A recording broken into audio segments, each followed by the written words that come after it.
Howdy, howdy do, Who fans, and welcome to the Big Blue Box podcast. My name's Gary. My name's Adam. And welcome to episode 289. One day, I shall come back. Yes, I shall come back. Until then, there must be no regrets, no tears, no anxieties. Just go forward in all your beliefs and prove to me that I am not mistaken in mine. Our lives are different to anybody else's. That's the exciting thing. Nobody in the universe can do what we're doing. I've reversed the polarity of the neutron flow, so the TARDIS should be free of the force field now. You may be a doctor, but I'm the doctor. The definite article, you might say. The trouble with time travel is, one never seems to find the time. Change, my dear, and it seems not a moment too soon. Unlimited rice pudding, etc., etc. I am the doctor! For now, for this moment, I am the doctor again. The ground beneath our feet is spinning at 1,000 miles an hour, and the entire planet is hurtling around the sun at 67,000 miles an hour, and I can feel it. We're falling through space, you and me. People assume that time is a strict progression of cause to effect, but actually, from a non-linear, non-subjective viewpoint, it's more like a big ball of wibbly-wobbly, timey-wimey stuff. I could be a curator. I'd be great at curating. I'd be the great curator. I could retire and do that. I'm the doctor. I've lived for over 2,000 years, and not all of them were good. I've made many mistakes, and it's about time that I did something about that. Bit of adrenaline, dash of outrage, and a hint of panic knitted my brain back together. I know exactly who I am. I'm the Doctor. Sorting out fair play throughout the universe.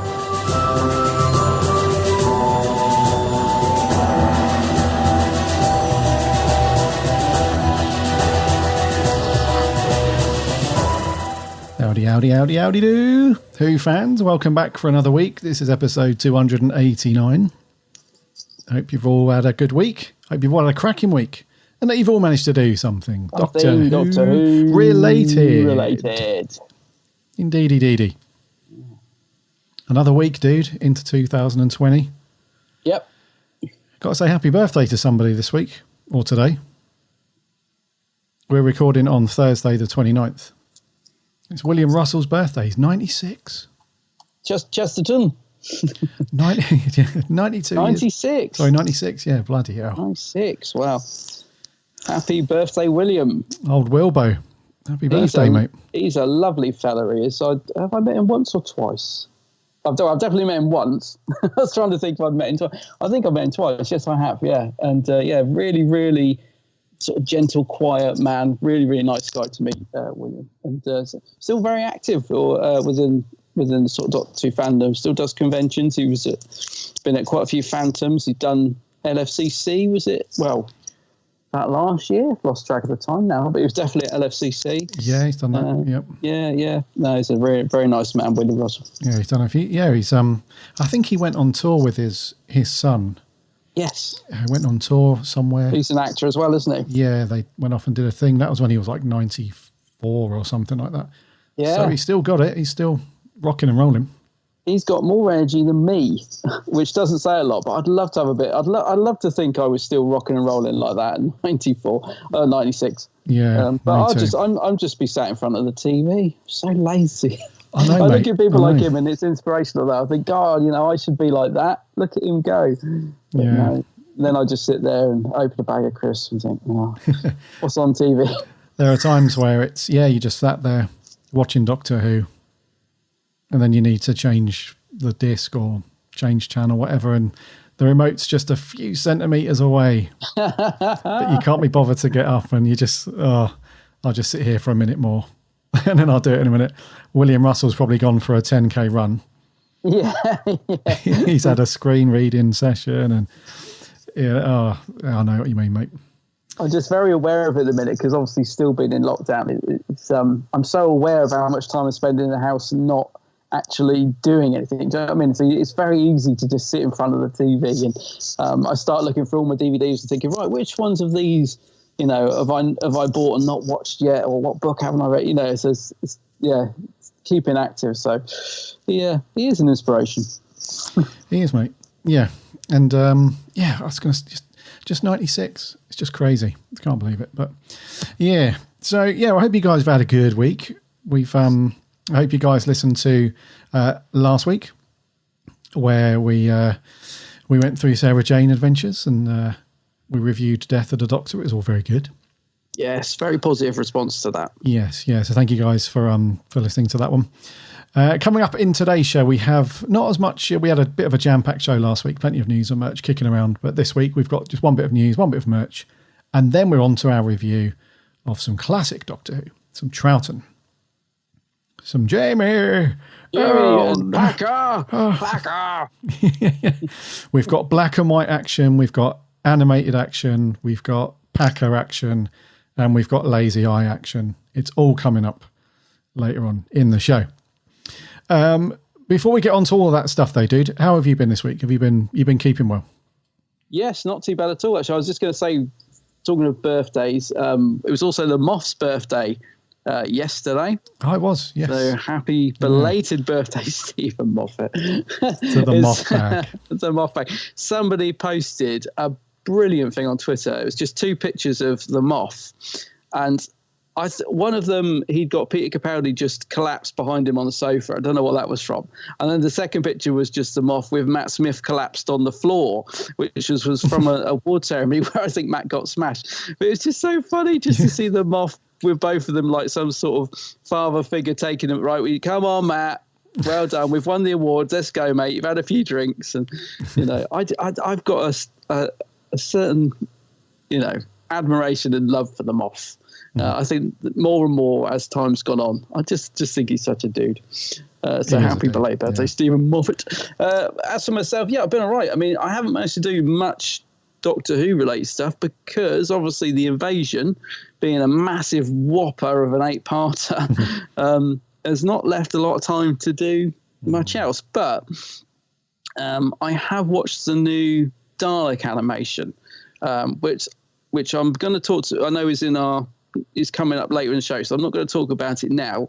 But I have managed to get that watched, and I'll give you my thoughts on that in a bit when we get to it. But so I've been watching obviously Invasion, watched a little bit of the extras on the DVD as well. It was a nice documentary on the second disc of Invasion about Troughton, finding the workload straining and why it went on to be his last year as the Doctor. That was very cool.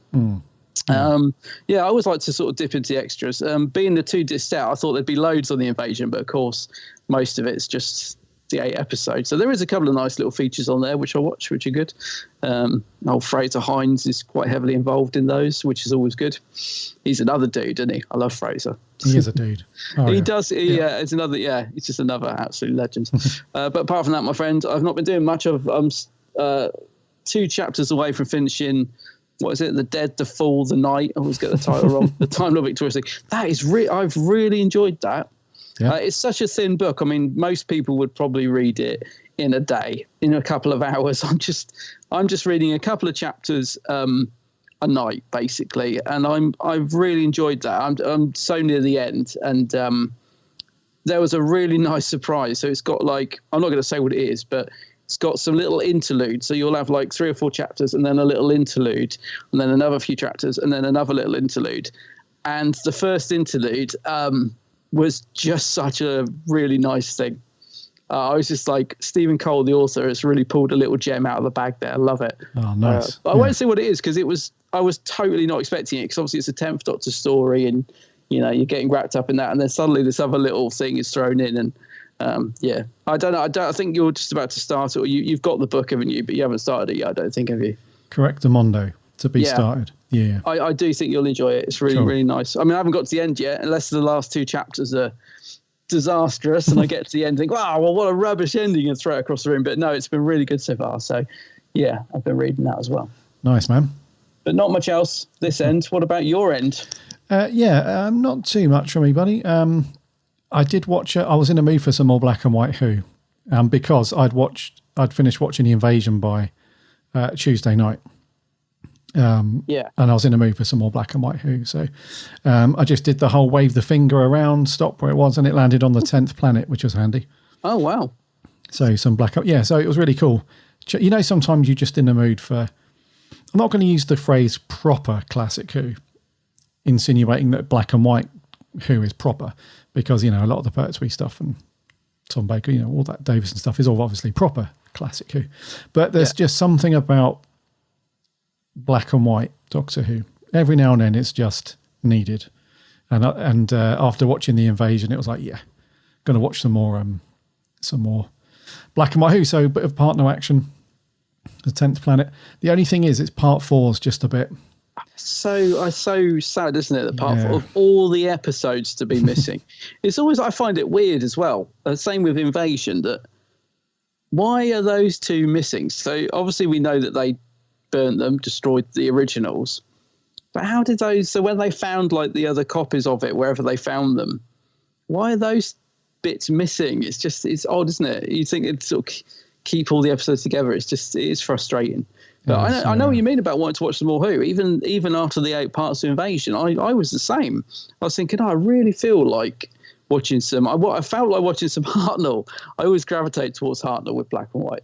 And I nearly said a spoiler that to do with that. But yeah. So I also felt like watching some people. I didn't get around to it, sadly. But I know exactly what you mean.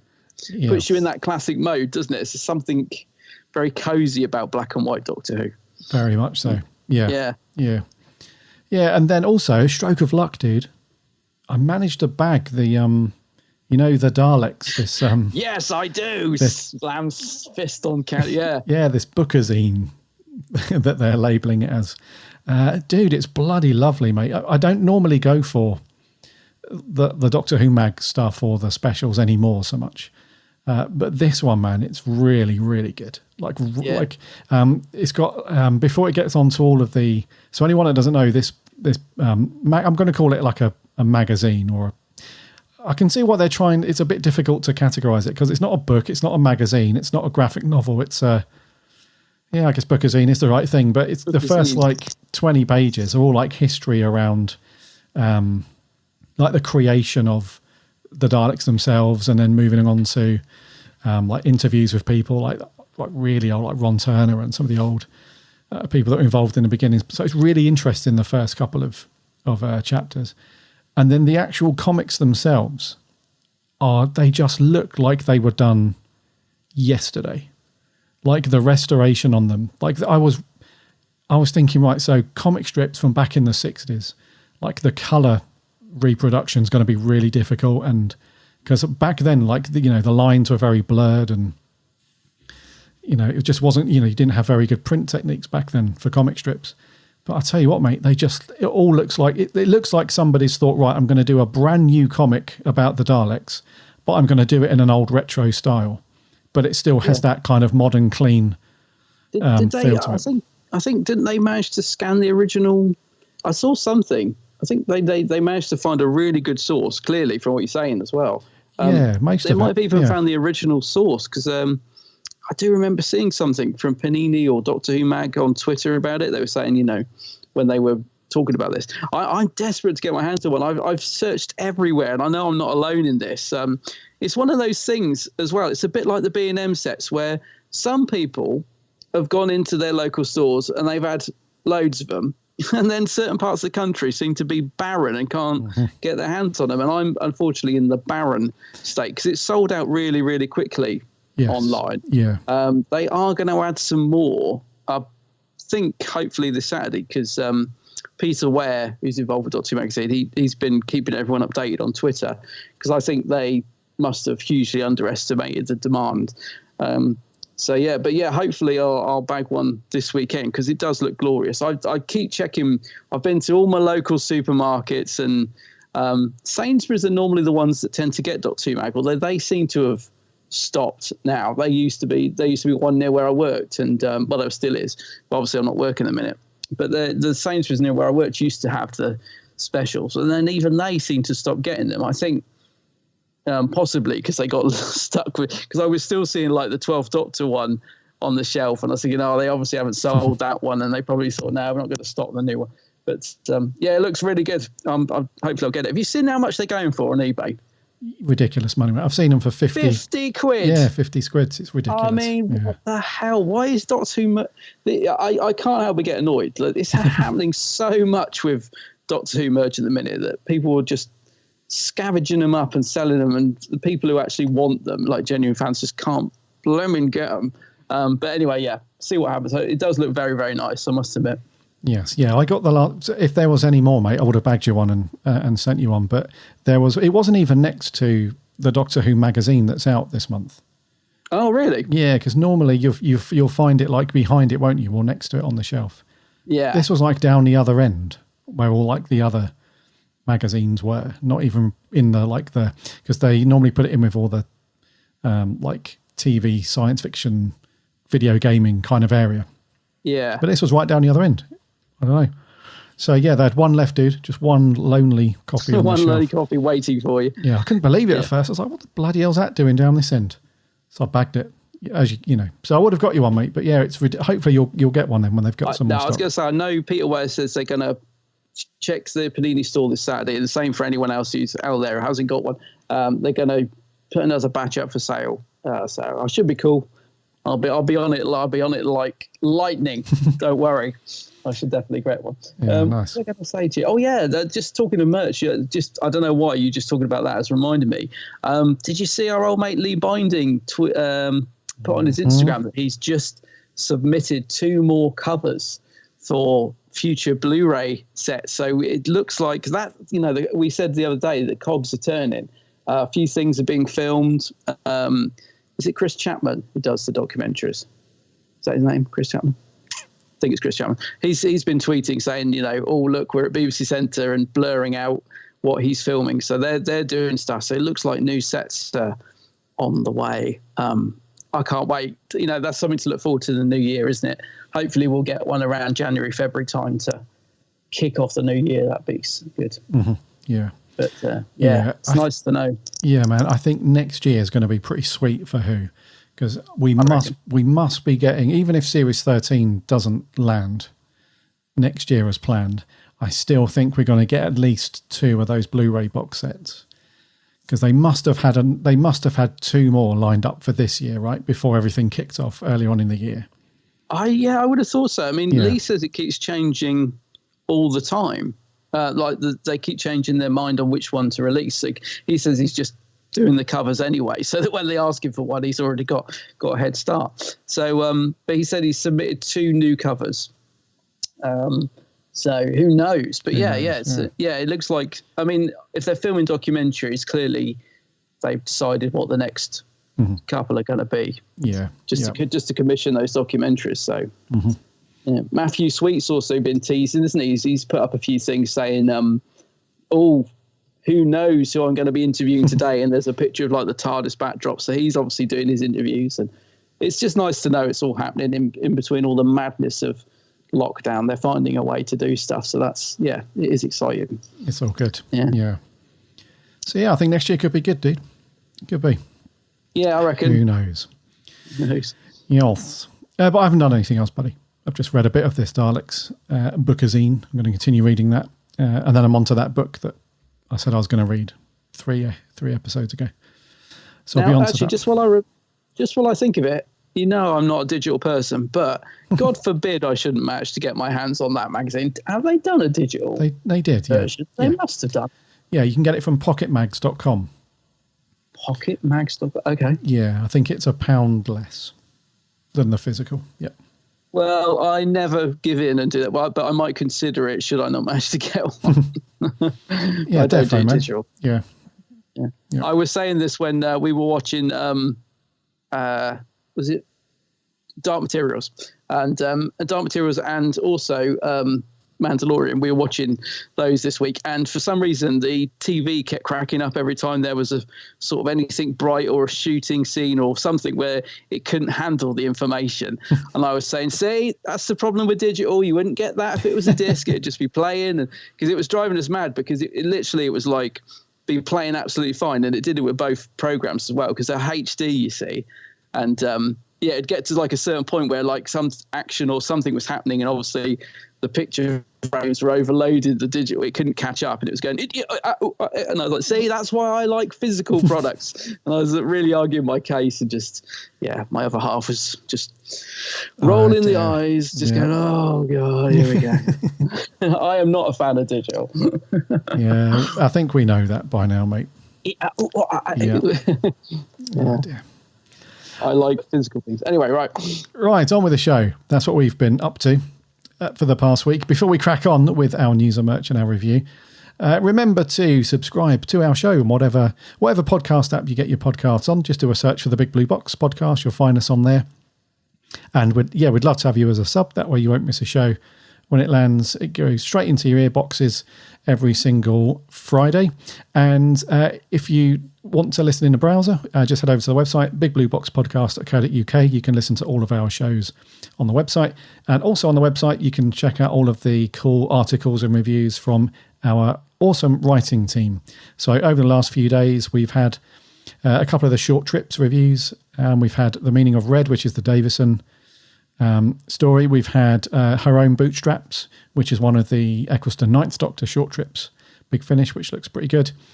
We've also started to pick up the Celestial Toy Room editions from the Doctor Who Appreciation Society as well. So there's a review up there for that, which is from the latest edition, which is 511. And we've also reviewed the Time Lord Victorious book, He Kills Me Not. So go and check that review out as well. So loads of stuff on there. We're on the socials too, Instagram, Twitter and Facebook. Again, just do a search for us, or there are links on the website. And we have a free Discord server as well. So jump over to the website, click the link, and then come and hang out and chat loads of Doctor Who and all sorts of stuff on the Discord. Loads of stuff around merch, people's collections, what people think about upcoming Doctor Who, Classic Who, Big Finish, the whole lot. It's a cool place to come and chill and chat Doctor Who. And also remember to check out my co-host channel over on YouTube. It's called The Geek's Handbag. Yeah, he's the old YouTuber, isn't he? He's a YouTuber. He's a Who-tuber. Yeah. Do you like these? Do you like the calendar vid, bud? I know you weren't taken with those calendars, but did they do anything did they bag a sale from you? No, mate. No. Oh, you were never taken with those, were you? No, I love the video, mate. Yeah, so anyone that's not checked out Adam's video, he's done a very cool review of the upcoming calendars. And obviously there's loads of other cool videos on Adam's channel as well. So go and check those out. And Adam is on the socials too under the same name, The Geek's Handbag. Indeed, that is me. So go and do that. Why don't we land it, dude, and see what news we got? Alrighty.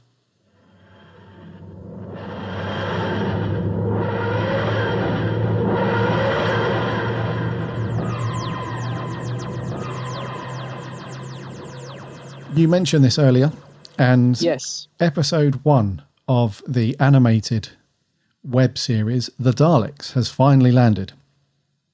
It's about 15 minutes-ish, I think, roughly. I watched this morning, bud. Episode 1 and 2, or just the first one? Just the first one. All right. And I know you've obviously watched them, so yeah, you said you've got some interesting thoughts on this. What have you got on this one? Oh, I don't know if it's interesting thoughts, but I was just because when we got the trailer for this a couple of weeks ago, we were talking about the podcast. We were a bit unsure about it, weren't we? Because we were like, oh, blimmin' it, the Daleks are being so overused at the minute. Sick of Daleks. They're just literally everywhere. Tyler Victorious, Big Finish of every story, it seems. Yeah, they're a bit oversaturated at the minute. And the animation in the trailer just looked a bit iffy, and I don't know, I wasn't expecting a lot. So I think we'd this launched last Thursday. We'd just finished doing the pod, went downstairs, had a bit of lunch, and switched on the TV, and I just happened to time it right that it was about to premiere. So they did like a YouTube, what do they call it when they sort of schedule it? So there was like a countdown. And I just happened to time it perfectly. Like there was a minute to go. I said, "Oh well, as I'm here, as I'm on it, I'll give this a watch." And the nice thing about that is that you suddenly become part of So I was on Twitter, sort of seeing everyone else saying, a minute to go and how many rels till Dalek launch.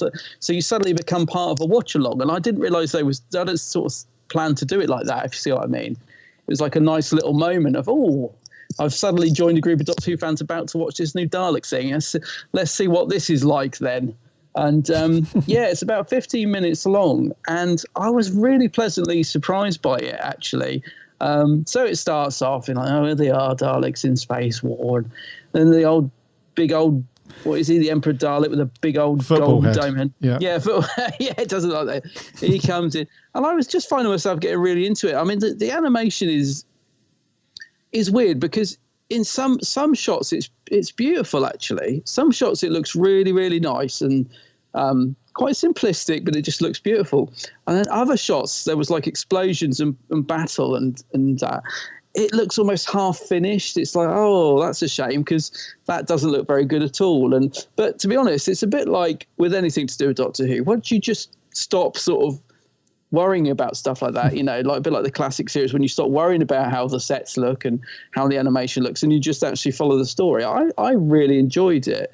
And I was surprised, I'll be honest with you. It got to the end and I thought, normally with this sort of thing, I'll watch the first bit and then think, I'll probably watch the rest later, not too bothered. But I was thinking, actually, left me really looking forward to the second part just to see where it goes.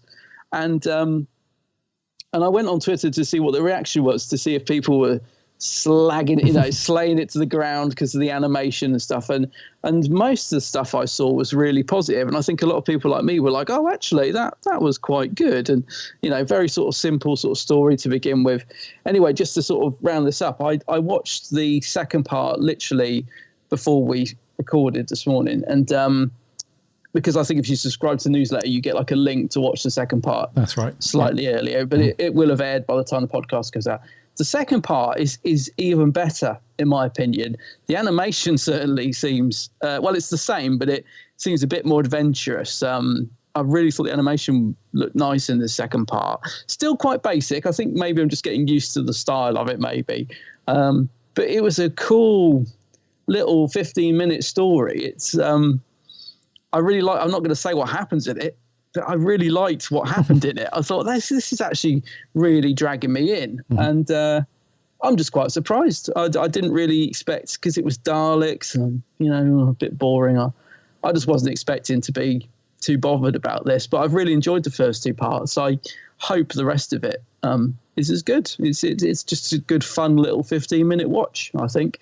So that's my thoughts on it. I've quite enjoyed it, but what did you think to the first step?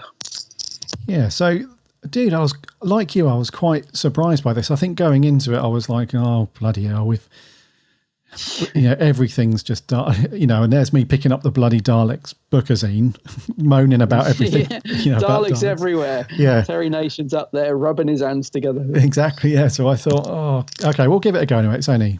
I think the whole video is 15 minutes, but if you take away some credits I'm on, I think it's only 10 minutes really. But dude, I was pleasantly surprised. Like you, I thought this is actually a pretty decent story and pretty good because I did think, like you and probably some other people, I did think, this animation looks a bit ropey in some places. And, you can tell that they've done the best with what they've got. I can't imagine this has got too much of a budget behind it. So they've done a pretty decent job with what they've got.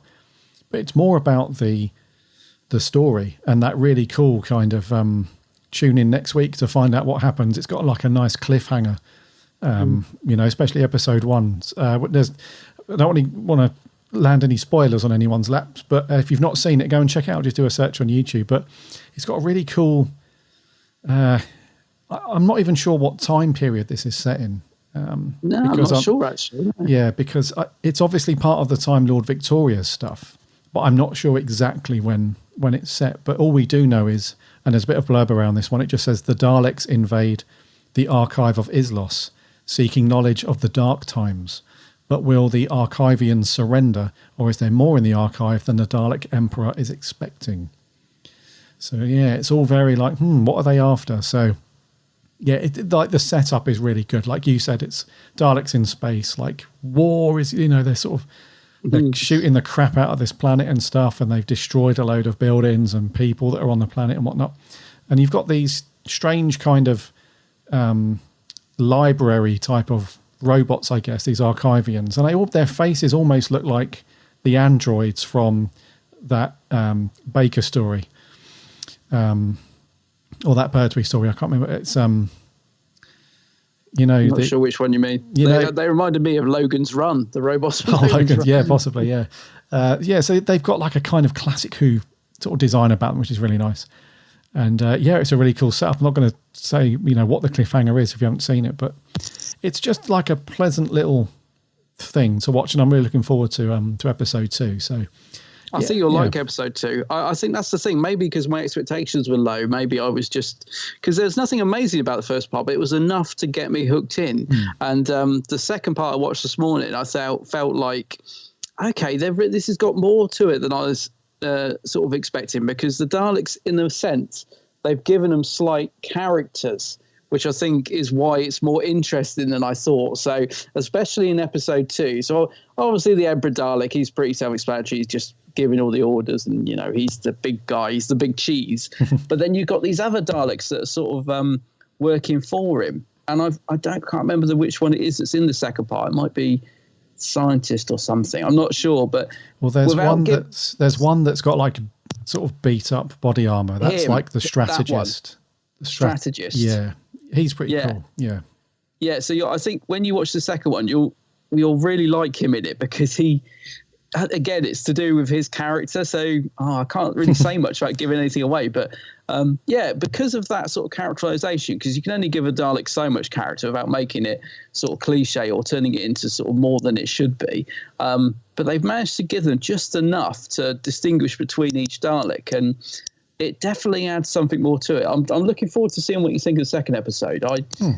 As I said, first one was fine, and it was enough to drag me in. Second one I watched this morning, I just thought, I'm really, really getting into this. It's a really nice little 15-minute sort of escapism, if you like. I really am liking it. Yeah, I wonder if they'll release it, because that's the thing. I always judge something. If I'm liking something, I know I like it enough when I think to myself, I wonder if they'll release a DVD of this. Like I can imagine a Dalek Steelbook or something. Mate, this is the BBC. This will be on... Of course it will, This will be on DVD, Blu-ray, Steelbook, Special Edition, whatever. Betamax. Yeah. Yeah.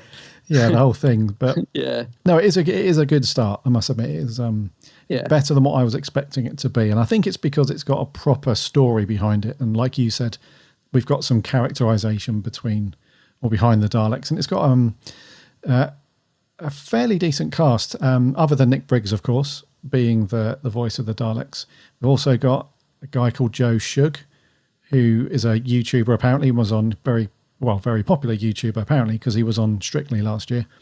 We've got Anjali Mohindra, obviously Rani from the Sarah Jane Adventures, and Aisha Antoine, who's in Holby City. So they've got some good voices behind it and stuff, and so it should be good. So this is in 5 parts all in all. We've got part 1 now on YouTube, which we'll put a link to in our show notes if you haven't seen it yet. Part 2 you can watch if you subscribe to the official Doctor Who newsletter here in the UK. They send you a link to go and watch that, but I think it should be out when you're listening to this anyway. And then we've got 3 parts after that. So we'll probably speak about these each week, dude, until they're done, just to give you a little update on them. But yeah, it's good so far. Yeah, I was going to say, I'd definitely be interested to see if you think the second episode sort of carries it on nicely like I did, or if you thought, I should have had enough of this. I think because it's tucked away on YouTube, I think that's the other reason that I just thought it was going to be a bit throwaway, if that makes sense. I thought, it's just a little thing they've made for YouTube, looks a bit cheap, and I think that's why I just wasn't really expecting a lot from it. So be interesting to see if the rest of it's good. But yeah, indeed. Right, that's the only bit of news we have. Let's crack on. Let's see what old Misery Guts has got for us. Merch corner. Merch corner. Merch corner. It's a bit rubbish, but it's pretty. It's very pretty. Well, there you are, young man. What do you think of that now, eh? A Viking helmet. I know, it's on the telly. It's everywhere. I don't know whether to be impressed or disgusted. I work in a shop now. It'd help. I was going to say something else then, which is why I had to repeat the misery bit. I was going to call him Misery Beep.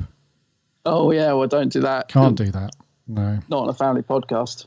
I don't want to have the RSPCD on me, whatever it is.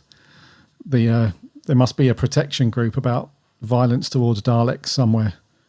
I don't want those guys knocking on the door. He'd have them on you like a flash. I'm surprised he hasn't called them already. Cheeky. Anyway, he's only got one thing for us. Yep. And it's an upcoming story from Big Finish, which actually looks rather interesting. So in March next year, you'll be able to listen to a new 3-part audio drama called Master. And I think I should say it as Master, because it has an exclamation mark at the end. Oh, yeah, it does, yeah. So Master is going to star, well, it's starring Eric Roberts from the TV movie. Wow. Which is insane, because it's just really weird seeing Eric Roberts on the front of a Doctor Who cover again. It is, yeah. It's very weird, yeah. But he's aged a little bit, bless him. He's got a lot of grey hair going on. Whatever he's been up to, he's definitely aged like the rest of us. And it also co-stars Chase Masterson as well. A little bit of blurb on this one. So, abandoned in the vortex, the Master's lost incarnation is about to be thrown a lifeline. Earth rebuilds in the aftermath of invasion, and power rests with those who innovate. Genius Leela Krieg makes a deal with the devil to see her dreams fulfilled. As the Master returns, there are those, like Vienna Salvatore, who wish to hunt him, and those upon whom he wishes vengeance himself. Ooh, so part 1 is called Faustian by Robert Valentine, and Drake Enterprises is the most powerful company on Earth. Dr. Leela Krieg is its most valued asset, but her experiments open a doorway which allow an evil back into the universe. The Master can offer Leela the world, so long as she obeys him. Number 2 is called Prey by Robert Whitlock, and it's the synopsis for that one is impossibly glamorous assassin Vienna Salvatore, which I think is played by Chase Masterson, has a new target. Crossing time and space, Vienna takes one final job to free her from this life, but when the Master is hunted through the slums and ganglands of London, the line is blurred between predator and prey. And finally, Vengeance by Matt Fitton. The Daleks are returning. Their plan, long in the making, is complete. Earth will be theirs once more. But someone stands against them.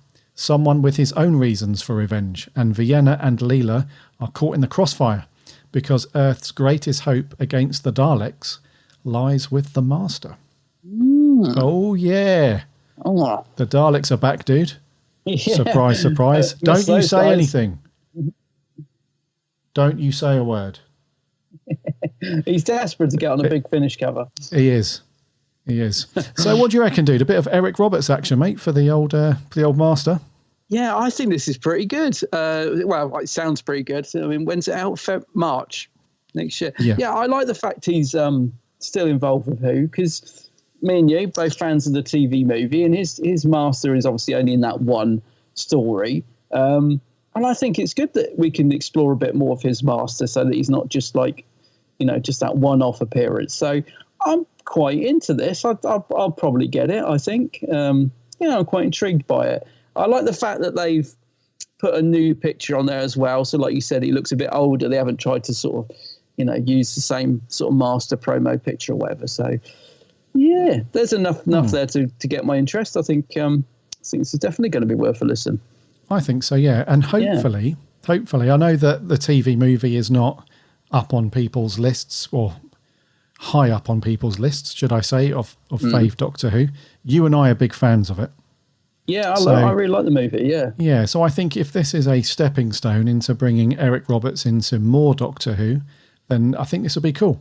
Because like it, or like him, or hate him, whatever, he does have a certain presence in that film when he becomes the Master.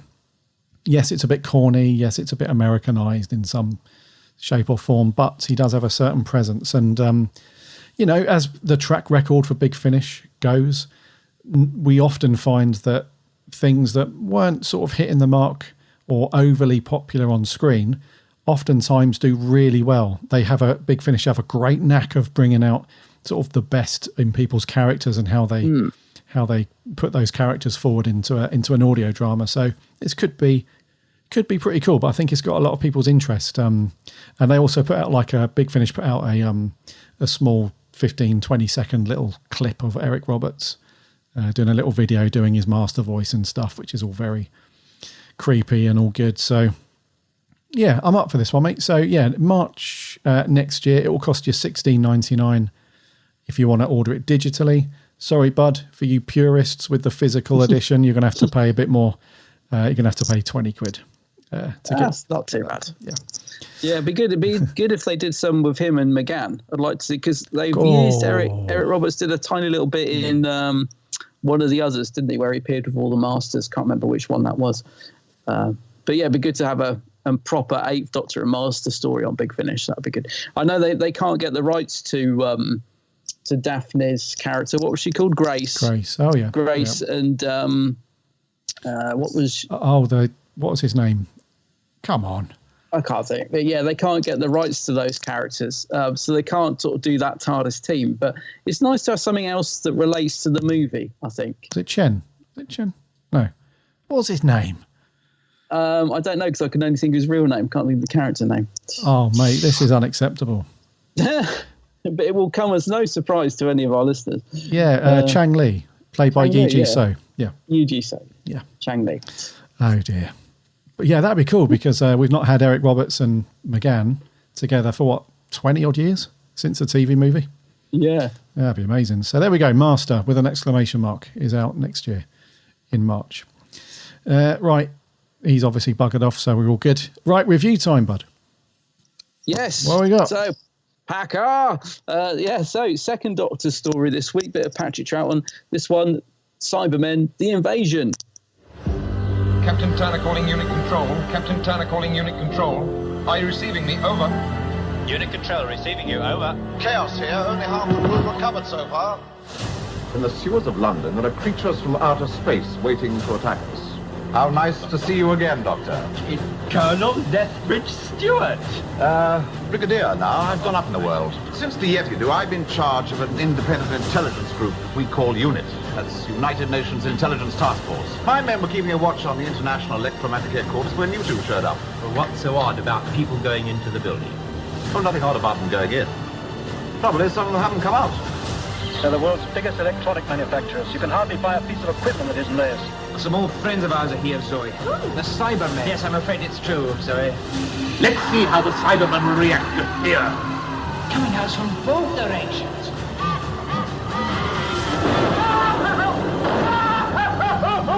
He's gone mad. He's going to kill us all. You can't make bargains with them. They're going to drop some sort of bomb. They're going to wipe us all out, sir. I shall control the world.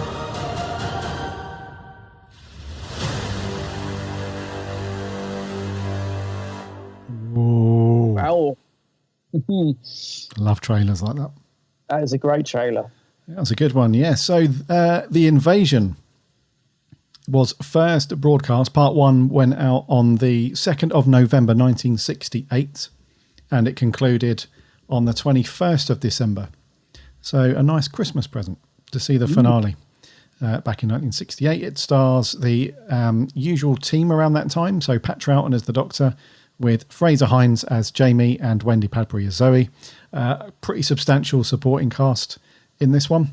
It's 8 parts, and it was written by Derek Sherwin, and they kind of really peddle the fact that, yes, this is a story by Kit Pedler, and it was directed by Douglas Camfield. And the kind of plot is they arrive on Earth and something happens.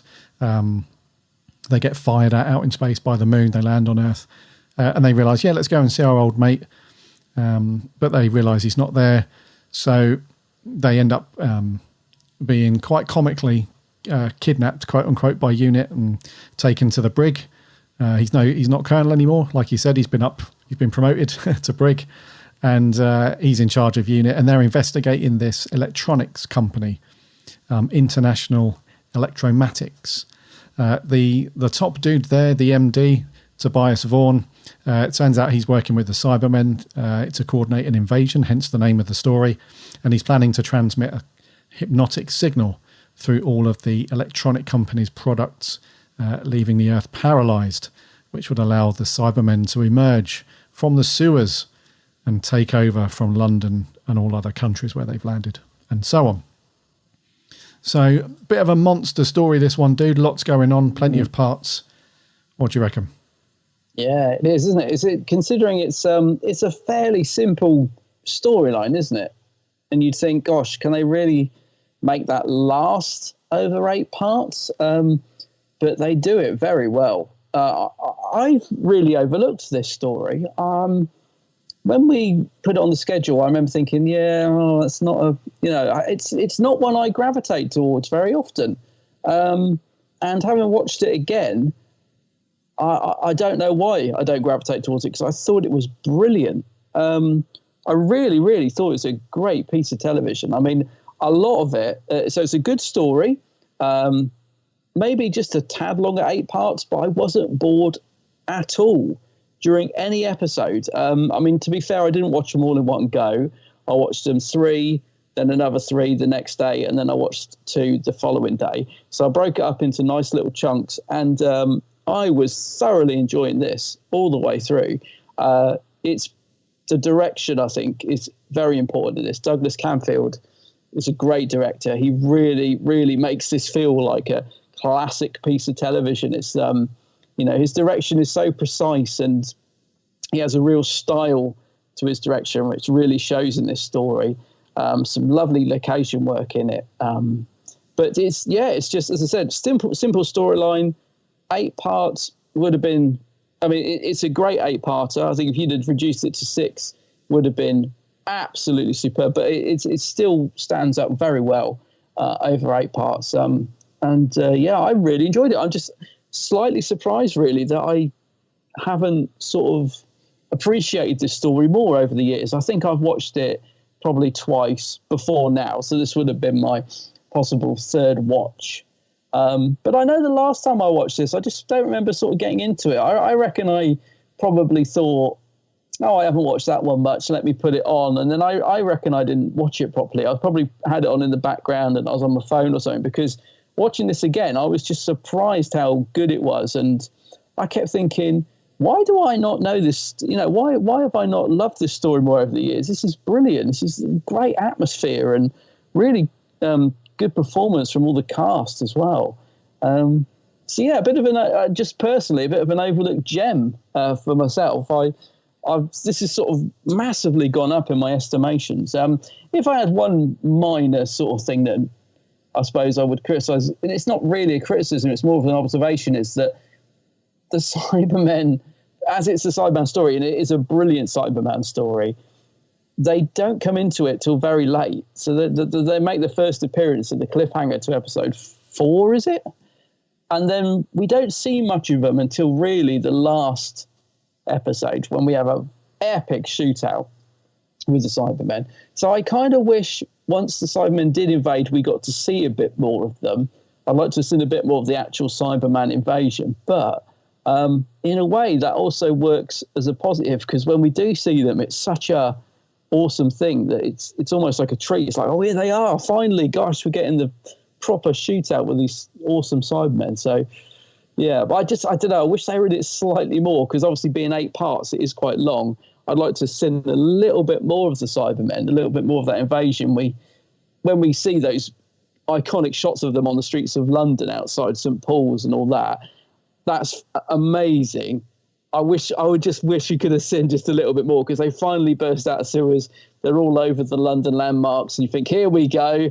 And then the episode ends, and then in the next one, there's a lot of talk about the invasion and what's that sound, and there's Cybermen everywhere, but we don't really see it until the final sort of shootout. And I thought, it's a shame that episode 7, we didn't get to see the Cybermen really sort of kicking down doors and people running away from them. And I just would have loved to have seen that, because that's kind of left up to our imagination. But it's a very minor sort of point, really, because I thought it was a great story, brilliantly directed and very well performed. So, yeah, I would call this an absolute classic. Absolute classic. I'm going to stop talking because I want to ask you your point, but don't let me forget to talk about the animation, because that was the next thing I was going to talk about. But let me take a breath and let you speak for a minute. Yeah, dude, this has it all, really, doesn't it?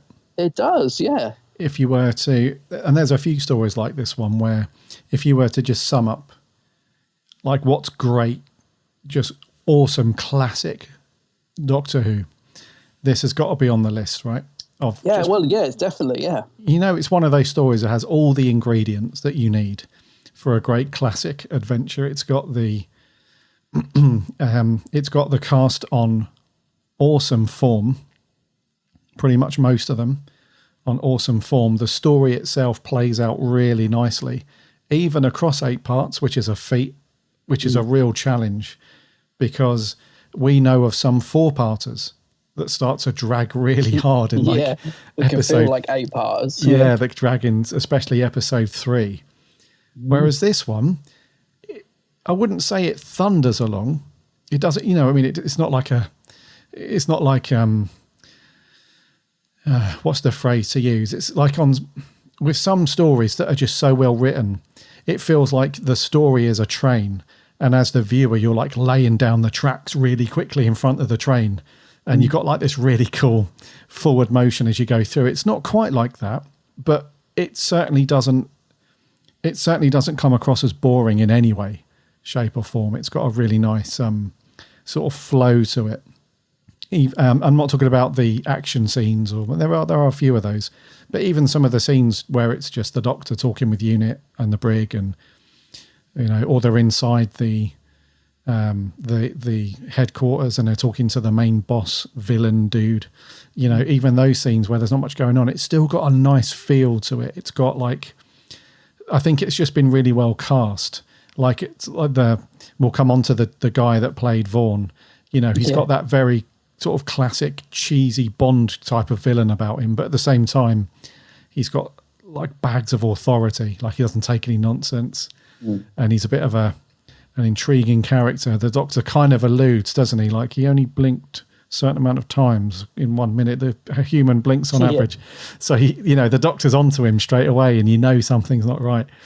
So, and then you've got Unit, obviously, and the brig, who's now been, back in the Web of Fear. He was just Colonel Lethbridge Stewart, but now he's been promoted and he's overseeing. So Unit's becoming that thing that we see throughout Pertwee's era. It's becoming much more of that.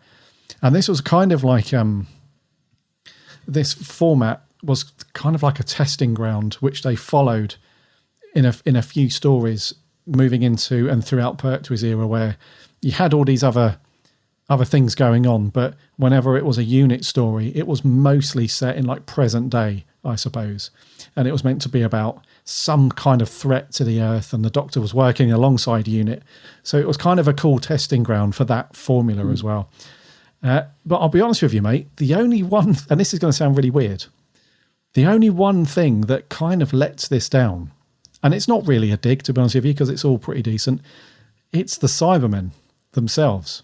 Oh, right, okay. Yeah, and there's 2 reasons why I say that. And I don't mean this like in a big, like I'm going to start hacking points off the score for it. It's not like that. It's just a slight thing. And you mentioned it as well. The first thing is they're not in it until very late into the actual story. Yeah. So that's not terrible by itself, because the build-up is quite nice. Like the suspenseful sort of reveal, I suppose, to the side when you see them for the first time. And I think that leads back to why they've changed the title of the story, because initially it was called Return of the Cybermen, but they changed it because they didn't want people to know it was a Cybermen story. And then the other thing is they don't seem like they seem to hand lots of power and concede a lot of time. A lot of times, when Vaughn sort of, he comically does the wall that sort of rolls out the way, to reveal like the big communication machine thing. There's quite a few times where he's like, "I'm in charge now," and then you hear like this kind of modem sound while this thing's communicating with the Dalek ship in space, and then it comes back, and then he's like, "That is okay. Agreed. I was going to try and do the voice. Yeah, it's like, for those of you that don't know, Adam's got a glass of water that he's... The computer voice cracked me up. I loved it. Yeah, it's like a warbly kind of... But it was sad, kind of had a sad tone to it as well. It Not only did, was it gargling water, it was like, oh, they won't be pleased. Yeah, so it had that going on where they had like, our plan is to do this now. And then Vaughn's like, no, you will obey me. And then he'd communicate and then he'd come back, that is agreed. And then... So that was the only thing. Like the Cybermen came across like they weren't as badass as they were in some other stories. They were like, we've got this big plan. And it turns out that they were going to kill that dude anyway. Yeah. It turns out that he was kind of expendable and they were just using him. Because I think later on they reveal it's like, you are no longer needed. He was going to die anyway. If the invasion went through. But yeah, so like he was like, constantly like, I'm in charge now and you're going to do this and I'm going to tell you, so they were like, yeah, okay. So that was the only thing for me, mate. Like the Cybermen, they just felt a bit weak in reflection to how they are in a lot of other stories where they're very like, they're very strong and nothing's going to stop the plan and everything. So yeah, that was it for me. But otherwise though, dude, just a freaking sweet, awesome, like classic story. I really liked it. Yeah, I kind of get what you mean about the Cybermen because I don't know, I can sort of see that from two sides because I liked the fact that for once someone was sort of standing up to them and they were finding this middle ground. But you kind of knew that they, once they'd used Vaughn, his days were numbered. But I know what you mean. So like we get an epic final part to the story where there's lots of action and big shootout between Unit and the Cybermen but they do take out the Cybermen quite easily, don't they? So we get great shots of them walking towards Unit. You think, here we go. The Cybermen are going to, kick some ass. And then, they get taken down pretty quick. So I do know what you mean about that. I think that sort of slightly comes back to what I was saying about I'd like to see a bit more of the sort of terror that they talk about on screen. So they're saying, the Cybermen are everywhere, they're taking over the world. You think, let's see it. I know we've only got 6 Cybermen, but you can still, I would just love to have seen a bit more of like the London stuff, or even if they just cut to set and saw Cybermen bashing down some doors. So love to have seen a bit more of the invasion just to bring home, like you said, how ruthless the Cybermen are. So I do kind of see where you're coming from on that, to be fair. Yeah, and also it feels to me like they weren't the main threat or villain in the story. It felt like Vaughn was the guy that was the person to look out for. He was the one that was going to cause the Unit. And potentially, because I think his plan, if I remember, was he was actually going to use the Cybermen for his own purposes. He was going to allow the invasion, but then maintain control.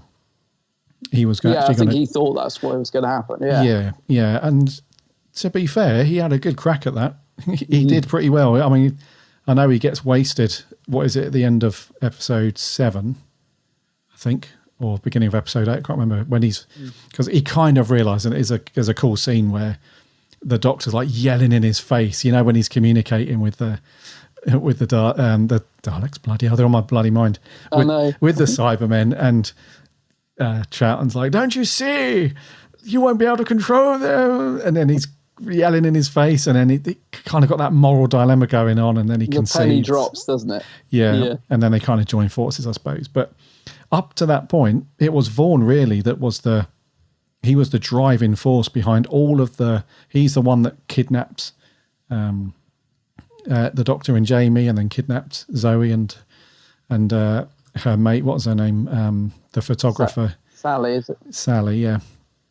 And so he was the one. So that kind of detracts a little bit from... I know they're meant to, I assume anyway, that they were written to be like this kind of sort of oncoming force that is on its way, but it's not quite here yet. The invasion hasn't started, because that's the build-up in the story, isn't it? We're waiting for this moment where Vaughn kicks off the radio signal, turns everybody into like zombies, I suppose, cripples them, and then the Cybermen can emerge and then take over the world because the humans are like in a vegetable state, I suppose, from this radio wave. So you kind of feel like, yeah, we're building up to that point. They're coming. But I think, yeah, not in a bad way. Again, I'm not criticizing this because I'm, it's like a bad thing, but the character of Vaughn kind of steals the show away from the Cybermen in a lot of respects. But that's not a bad thing because Kevin Stoney, he just did like a really good job of playing that kind of ruthless tyrant, I suppose.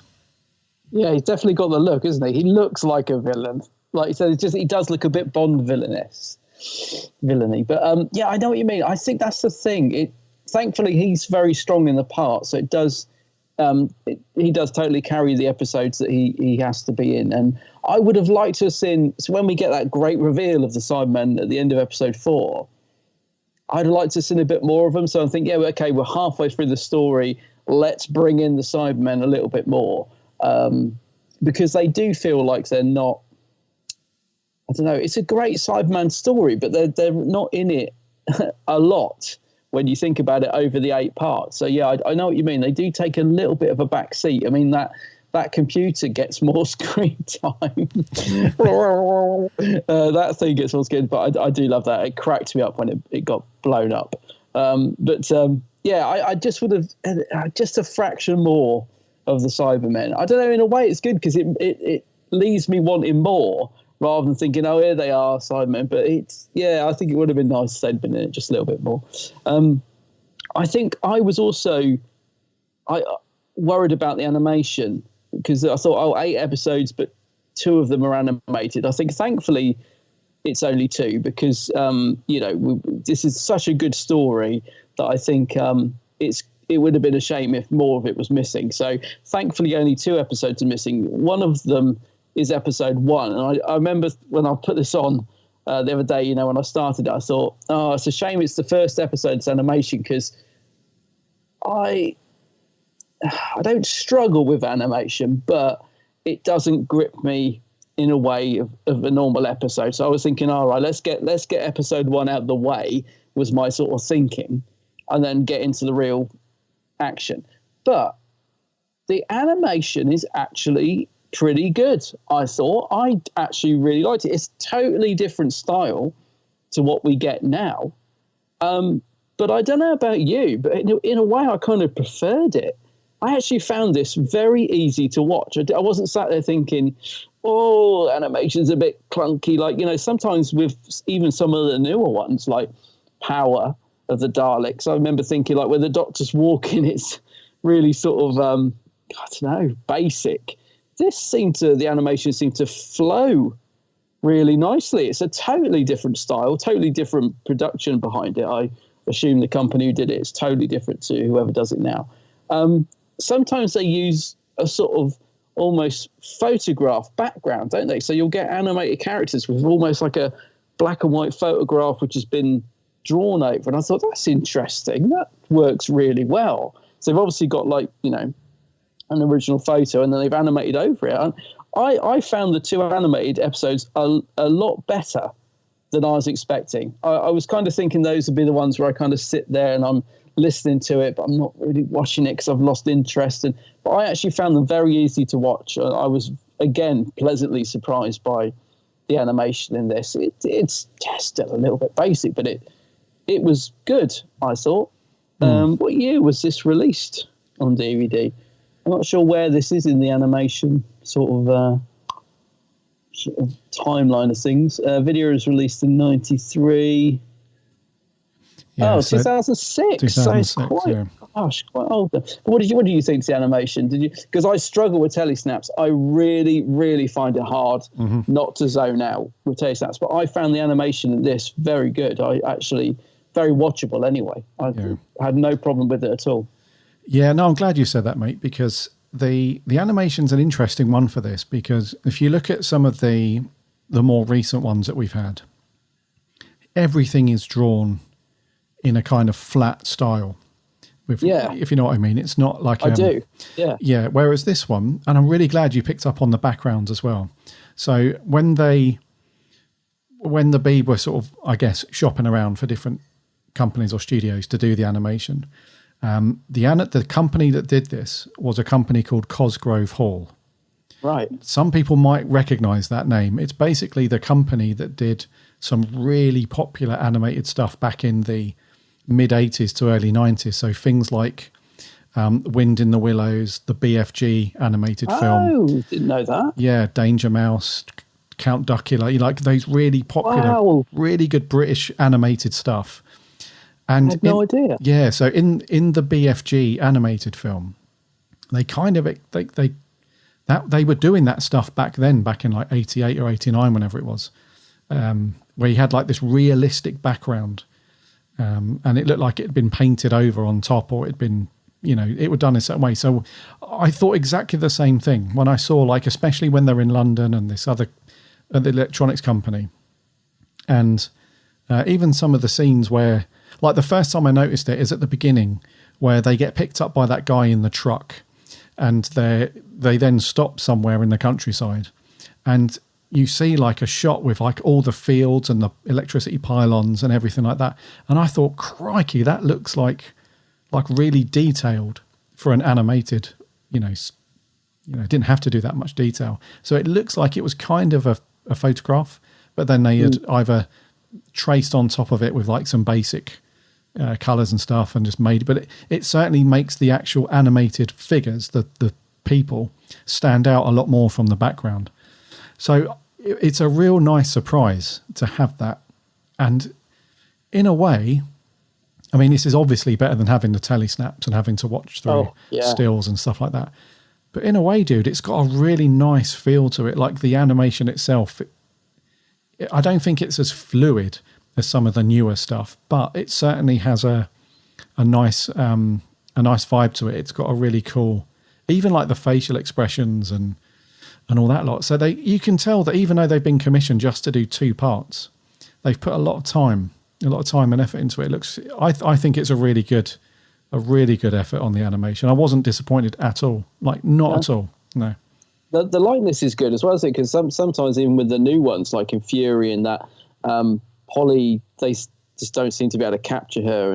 And but yeah, I mean the animation of the faces looks pretty good in this. Like Troughton looked fairly reasonable for because again, a hard face to capture, Patrick Troughton. But they looked enough like the characters not to look odd. I mean, I still find it strange. So when you watch the new animations, like Fury from the Deep, when you get the opening credits and you get that animated Troughton face come through, because you get like sort of 3 of it, because it blends into the opening titles. I still find that weird. It's quite creepy, but yeah, I don't know. I agree. I thought the animation was good, and I had no idea this company had done all this great stuff. They did Scream with the Shellker as well. What Doctor was he? The Richard E. Grant Doctor. Was he Doctor 9? I don't know. Who knows now? Who knows? But yeah, they did that, and I was looking to see if they'd done any of the others, because obviously there is quite a few animated episodes now.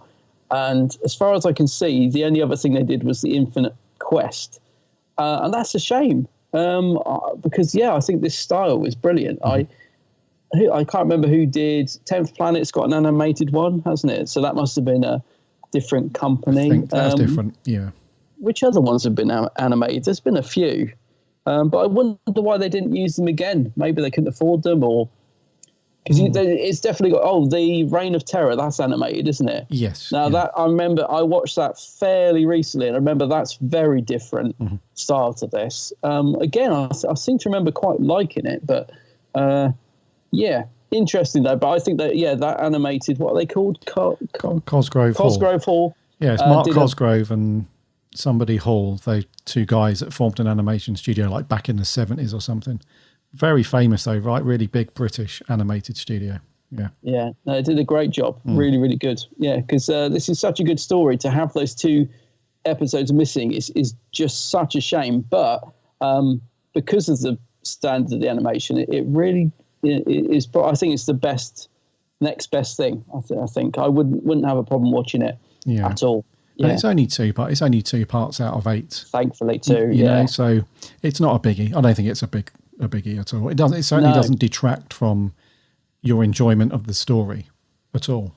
Well, I think it flows very well into it, doesn't it? I think because of the style and, like you said, the use of the sort of photographs that they do, it actually flows very well into the episode. Whereas I think if you'd got animation like we saw in the most recent one, like Fury, if you went from that to the next episode, I don't think it would flow as well. This didn't feel jarring to me, I suppose, is what I'm trying to say. I didn't sort of think, all right, good, we've got the animated episode of the way, now let's see the real thing. It actually flowed very well, even when we got to episode 4. Is it that's animated, or is it 5? No, it's 4. Yep. 4. Yeah, even that one, I wasn't sort of thinking, oh no, it's the animated one next. It did flow quite well.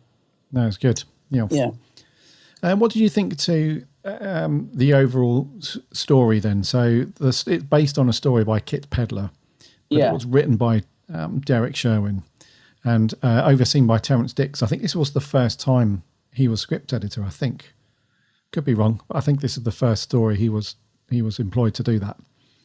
But the overall story is really cool because, you know, sometimes when you have a lot of parts, sometimes that involves a potentially complex story with plenty of threads that intertwine. This one's just simple as you like, isn't it? There's no that's kind of what I like about it as well, because there's nothing wrong with having like multiple story threads and you kind of go in and out, and normally that involves like the Doctor being separated from all of the companions, and they go off and do something and he gets captured and there's a bit of rescue and capture and evade kind of thing going on. But this one, I know that they kind of split them, like the Doctor and Jamie stick together for most of it, and Sally and Zoe, they kind of team up and do their thing. But for the most part, it really is just a case of the Cybermen are going to invade. They need to stop them.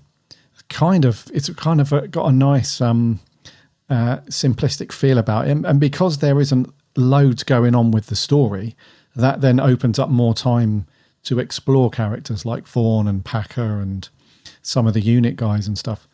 So I thought the story was really nice and simple to follow. Like you weren't confused. And even if somebody had watched this, like somebody said, I want to watch some classic Who, what do you recommend? Is this one any good? I've heard The Invasion's pretty good. I'll be like, yeah, man, go for it. Give it a watch. Yeah. You're not going to be scratching your head thinking, oh, I haven't seen anything previously about Cybermen. Do I need to know about them? Do I need to know who this company is? Do I need to know who unit? You don't need to. You know, it's all, there's a couple of references to other things, like when the Doctor first sees the brig, you know, there's a couple of, you know, he explains that since they last met, he's now been promoted and stuff. So there's a couple of little throwaway lines and references to the Web of Fear and when they previously met and stuff. But otherwise, dude, it's just a really cool, sort of nice, easy to follow story. Yeah, it's, and also, like you said, because it's simple, you think, oh, how do they manage to sustain that for 8 episodes? And it's like a lot of Troughton things. It's, although this is a simple story, it's got so many nice moments in it that just carry through, and so many nice elements and ingredients thrown in. Like you said, it's the introduction of Unit and seeing the brig again, Colonel Brig, you know, and all that sort of stuff. And also, yeah, that there is a bit of a sort of mention of Web of Fear, because you've got, sorry, we keep saying Sally. It's Sally's the actress. It's Isabel. Who's the character's name. Yeah. So you got her introduced, and I think they were originally going to have Professor Travers from Web of Fear, and I don't know why, but that changed to Professor Watkins. Yeah, because they couldn't get the rights. Oh, that's it. For his character. Yeah, I think they were initially on the table. It was all good, and then they pulled out. Mm. Yeah. But Watkins is a good character as well, isn't he? Another great sort of what I'd call just classic character actor that we get in Doctor Who. He's does he get killed in the end? I got to the end of it and I remember thinking, oh, what happened to old Professor Watkins in the end? I know they do threaten him a few times. Yeah, I don't think they kill him. No, they because there's a scene where Vaughn asks him to shoot him, which he does. Yes, that's the bit I'm thinking of, yeah. And then he can't believe what he's seen. He's passed out, and then they carry him off. And then the next time you see him, he's been rescued by the Doctor, so they're transporting him somewhere. Yes. And then the unit rescues him, yeah.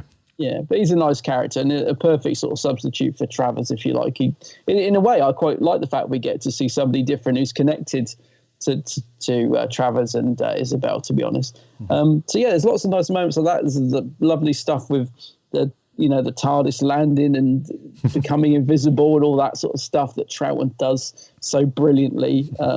It's a great TARDIS crew as well. They're always fun, aren't they? The Doctor, Jamie and Zoe, they are such a great, just the three of them just bounce off each other so brilliantly.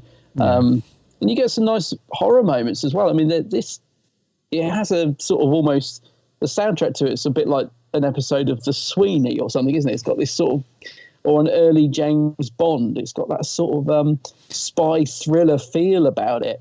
Because of the great direction and although the unit seems a bit jolly, that's almost Pertwee-esque. But yeah, the soundtrack sort of adds to the atmosphere for the most part. The only thing is there's a great cliffhanger with Jamie where he's thrown in a casket with I presume it was a Cyberman. Something starts moving in it and he's terrified. I think, it would have been cool if we'd have seen just a glimmer of a bit of the Cyberman as a tease, because we know what it is now because of what we're watching. But back then, the Cybermen hadn't even appeared in the story at that point. So people would have been thinking, who's in there with Jamie? But that's a good creepy moment. But I think we should have seen like a silver hand sort of trying to burst through the cloth or something, or an eye would have been good. I didn't realise as well, when I was watching the documentary on this, so they're talking about the evolution of the Cyberman design, because we get a new design in this, which I really like. I love the sort of fuller, the bigger sort of headed Cybermen. I think that they look a bit more ferocious. It's a great redesign, I think. But they're talking about the teardrops in the eyes. So the little dots under the eyes, which have become known as the cyber teardrops, which we see in the new series design. So they would just put in so the actors could breathe, and it's sort of things like that, which have. We assume it's part of the redesign, but actually there's a practical reason behind it. So the Cybermen outfits in the previous stories, they fitted very closely to the actor's face, and it could get very hot, and some actors did pass out because just too claustrophobic. So with this design, they made the heads bigger and they put in little holes, and two of the holes under the eyes, which become known as the Cybermen teardrops, they were just there so to allow some air in for the actor. But they do look like, I don't know, it adds another element to the sort of expressionless feature of the Cybermen, doesn't it? Having this weird two little tears under each eye.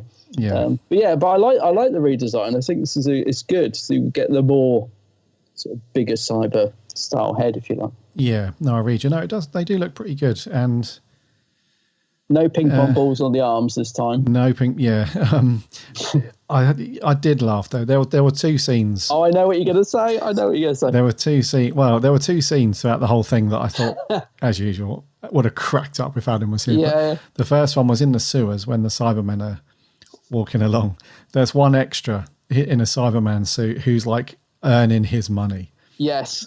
They've said, right, you're a robot. Yeah, you're a robot. So but most of the other extras, they're kind of, plodding along, no drama. And then you got this dude with the big arms, and he's like, he's really throwing it out there. He's like loving it. Yeah, he's like, I need to visually get across that I'm not human and I'm a robot. So I'm going to walk like a robot that you've seen in every kid's cartoon up to this point. So he's got the big, like he's locked his elbows and shoulders in place, and he's got like the karate hands, and he's also like walking with a big sort of wobble as well from side to side. Yeah. So he was earning his money. But the other scene that cracked me up, dude, was when Vaughn gives Watkins a proper right-hander. Do you remember? Actually, that's not the bit I thought you were going to laugh at. I thought you were going to say when the Cyberman got shot and he's like on the... Oh, no, yeah, he does... that was harsh. He properly slaps him as well. This is not... I know. So this is not a time where they had a lot of money for stunt because this would have been a stunt coordinator's job. Like, this is how we do a fake slap. Like, your hand comes in, the camera angle's here, so you don't have to connect. But Watkins, when he, gets to his hand, gets to your face, you're going to jerk your face back, and we'll put the sound effect in post, so it's going to look like he's giving you a proper big slap. No. It was like, right, you're going to slap him. And then this is the line. So he proper... He goes for it. I think this is down to Dougie's direction, mate. He was all for realism, you know. It was just, what I loved about it was Vaughn's character had been very unpredictable at that point, in terms of he was normally fairly calm and collected, but there were a few times where his patience was tested. Yeah, I think there were 3 times where he really kicks off. The first one was where he kicks off at Packer. You know, it got to the point where he's screwed up again. He's let him get away or whatever. And Vaughn's like, "You imbecile!" Like he's proper shouting at him. The other time is when he's shouting at the Cyberman.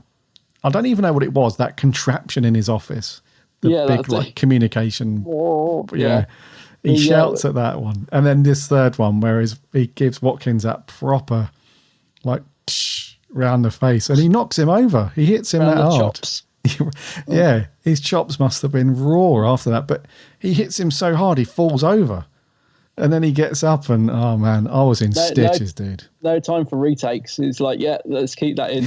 I'm going to think that thing in his office reminds me of like one of those things you have in a normal office where you get the water from it. It's like a water butt that you just go, let's go and get some water.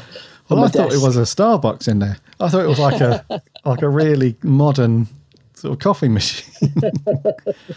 But yeah, there was those scenes, man, where I had to pause it, especially that scene where he got a slap. That was me done for about 5 minutes, man.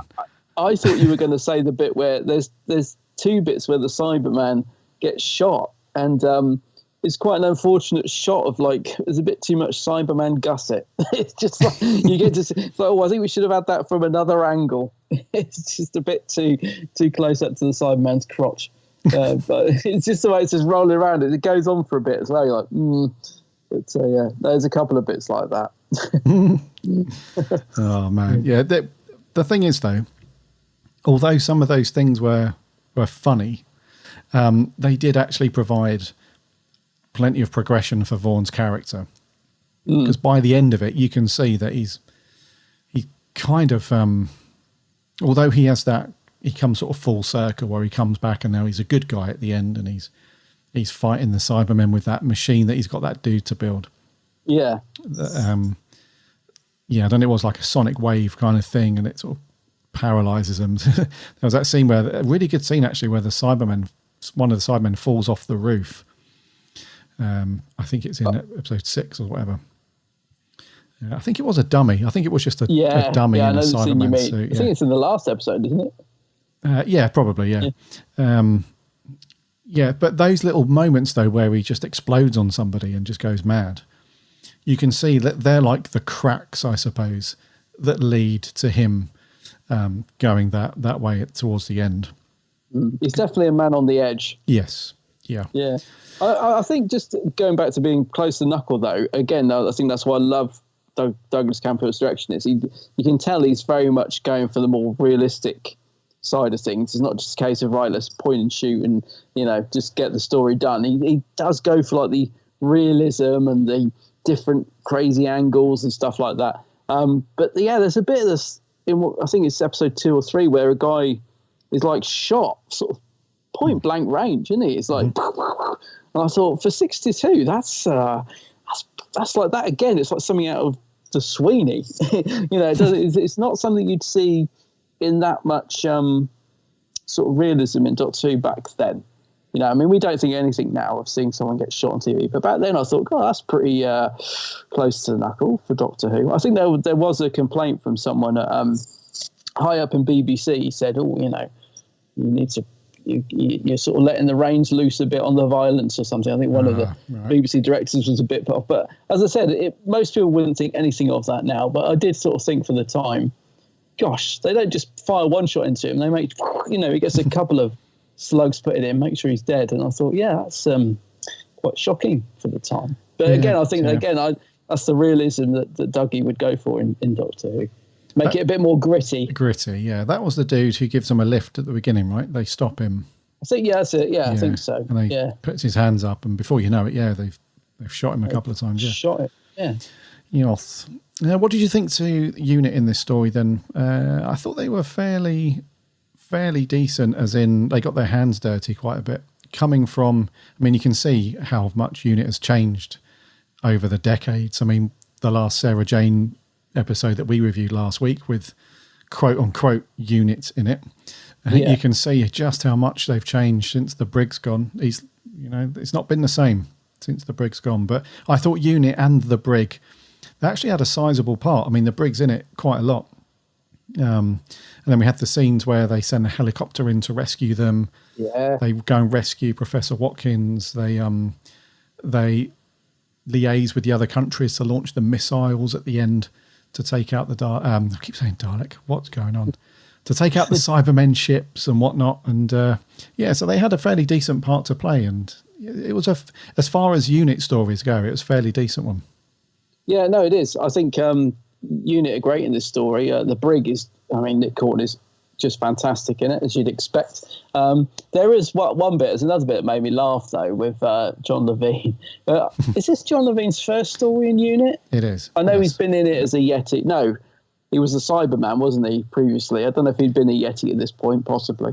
I can imagine him going around on set as well, saying, "No, I used to be a Cyberman, you know." But he's made his way. He's out of costume, so he's now Corporal Benton. That's the one. Mm-hmm. So but there's a bit where he lobs a grenade down and it's the limpest, weakest throw I think I've ever seen. It's like he's getting rid of something horrible off his hand. He's like, throws it down, thinking he needs to give it a proper. Give it some welly. Down, Benton. Yeah, give it some welly. But I think it's the weakest throw I've ever seen. But I like old Benton. Oh, Benton. He had a stroke of luck, old Mark Levine in this. He wasn't cast to play John Levine. Sorry, he wasn't cast to play Benton.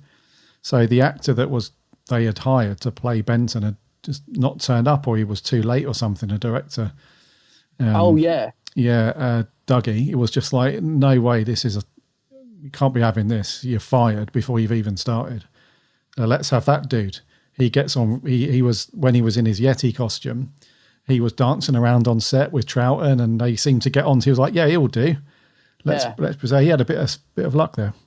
Yeah, they talk about that. I think it's on the documentary or in the production notes that Douglas Camfield was a stickler for time, because he used to plan everything to precision. Because it must be in the documentary, because Terrence Dix is on about it. He said, old Dougie, he wouldn't. There was no messing around. He had it planned perfectly, and if someone was late, he was had none of it. He'd be like, I'm not having some actor turning up 5 minutes late and throwing my schedule off. And so they were gone. So I can imagine him doing that, thinking, I'm not putting up with this. He was sort of, precision, military style timing. He got it all planned out and wouldn't suffer fools. So, so lucky old John Levine. Old Levine. Otherwise, he could have been back in that Cyberman costume next episode if he wasn't careful. Is it 10th Planet he was a Cyberman? I think it's 10th Planet, isn't it? Where he was a Cyberman. I don't know when he was a Cyberman. I'm pretty sure it was 10th Planet he was a Cyberman. Mm. And obviously he was also a Yeti. He was a Yeti. And now he's Corporal Benson. Now he's Benson. So he's worked his way up through the ranks, just like Nick Courtney. Let's rattle through some characters. Yeah. Other than like the supporting cast members who have the odd line or two within Unit, the few people that did have fairly decent lines. What about Packer? The bumbling security officer that's always annoying Vaughn. He was also the Cyberman voice for a couple of scenes as well. But what do you reckon to old Packer then, Peter Halliday? I thought he was good. You kind of feel sorry for him, don't you? Keep getting yelled at. He's trying his best and he just can't get anything right. Yeah, we've all had that. We've all had a school teacher or a boss at work that no matter how good you think you are, they'll always slap you down. Like the rules of the universe just bring you back down to earth. And that was, I felt, the case with Packer. Like always, because he kind of resets himself when Vaughn shouts at him. He's like, "Oh, okay, right, attitude adjustment. I'm back to being like the best as I can be." And he's sort of hyped up for his next job, and he's off. And in doing it, and then alas, it's like, oh, you screwed that up again, mate. Dear. I think what I liked about it was that he starts off so he thinks he's the man, and he's like, yeah, he's like shouting stuff around. He thinks he's the top dog, and by the end of it, he's just worn out. Everything's just gone wrong. He's got no control. He's been absolutely hammered down into the ground by Vaughn. He's just given up, and but he starts off so confident, doesn't he? Waltzes in, and the big I am, and just she gradually deteriorates throughout the episode. But no, he's well played. I like the character, but God, if you took a drink every time Vaughn shouts Packer, it was like, God, poor old Packer, he's really getting it. No, it's good. He was good. Who's the actor? Peter Halliday. Peter Halliday, yeah, because I recognise him from other things. Was he in Dixon of Dock Green by any chance? Probably. Probably, yeah. Probably. Let's have a look. You're probably right, mate. Let's have a look. While you were looking that up, I was looking up to see which Cyberman John Levine was. I don't think it was 10th Planet. It might have been Moonbase. I haven't managed to find it even on Wiki, but it might have been Moonbase. Oh, dude, he's had a pretty decent career in Doctor Who. Not so much Dixon of Dock Green or Z-Cars, but he was in The Invasion. Then he was in the voice of the Silurians in Doctor Who and the Silurians. Then he was the alien's voice in Ambassadors of Death. Then he was Pletrak in Carnival of Monsters. And then he was the Vicar in Remembrance of the Daleks. He's the Vicar of it? Oh, wow. Well, I never. I did not recognise him from that. He's a bit of a Who legend. Is he the blind vicar at the end? Oh, wow. Bit of a ledge, old Peter Halliday. Yeah. But not Dixon or Dock Green, eh? Well, you can't have everything, can you? No. We've spoken about Kevin Stoney, then very good as Tobias Vaughan. He was good, yeah. Great casting. Yeah, really good at doing the whole quiet but menacing, I've got an evil plan brewing, coupled with the whole, yelling his face off and stamping authority. Very good. Spoken about Nick Courtney, very good as the Brig. Right. Sally Faulkner then as Isabel. She had not a huge part, but she was in it for some of it with Zoe. Not too bad. Those two work together quite well when they're overpowering the computer. There's a couple of nice moments. She's a bit of a sort of typical 60s female character. I mean, they do have some moments where is it her that's standing up for herself or someone else when it is, yeah. When she puts her foot down. Somebody from Unit says something to her about, oh no, it's when the Brig, she explains to him what sort of camera equipment's needed to photograph the Cybermen in the sewers in the dark. Yeah. And he's like, right, I'll get somebody to do that on the double. And she's like, no, I can do it. And he's like, no, won't have a woman going down there. We'll get one of our men to do it. Yeah. So she kicks off. But she does stand up for herself, which is good. Because up to that point, I thought, oh, they're just writing her typical sort of female character that they did in the 60s. Because there's quite a funny bit at the end as well, when she's chatting up that unit soldier. She's like, are you rich? And she's like, no, I'm not bothered then. But yeah, I thought she had a couple of nice moments, and it was good to see. Yeah, to see that. And it's when they team her up with Zoe, they don't really do much, to be honest with you. They have a scene at the beginning where they go into the electronics company and they mess with the automated telephone switchboard machine, and they blow it up, and then they get that machine. Yeah, they blow it up, they get captured, and they don't really do anything until the end. So Zoe gives them the what is it? It's like the coordinates for the missile launch to make sure they wipe out all of the ships properly. But that's about it, really. And I know that for one of the episodes, Wendy Padbury was on holiday anyway.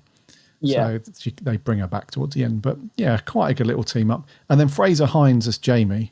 You always know what you're going to get with Jamie, don't you? And Fraser's performance. He's just such a great double act with the Doctor. I think that's why they pair them up so often. So good together. They are. He gets shot towards the end, doesn't he? I was worried about Jamie. He's limping off, gets shot in the leg. I think that's because he has a holiday for one episode. Correct. They shoot him, but he's fine by the end of the story. He's just got a little limp. Yeah. But yeah, him and Pat are great together, and Fraser's great as Jamie. Yeah, he is great actually. And then Pat himself, he had a belter of a story, didn't he? In this one, he had. Yes. We haven't spoken to him until now, but. he just classic Troughton, just every scene, just lights up every scene. And he's got, I don't know, he just has a habit, well, not habit, he just had this knack of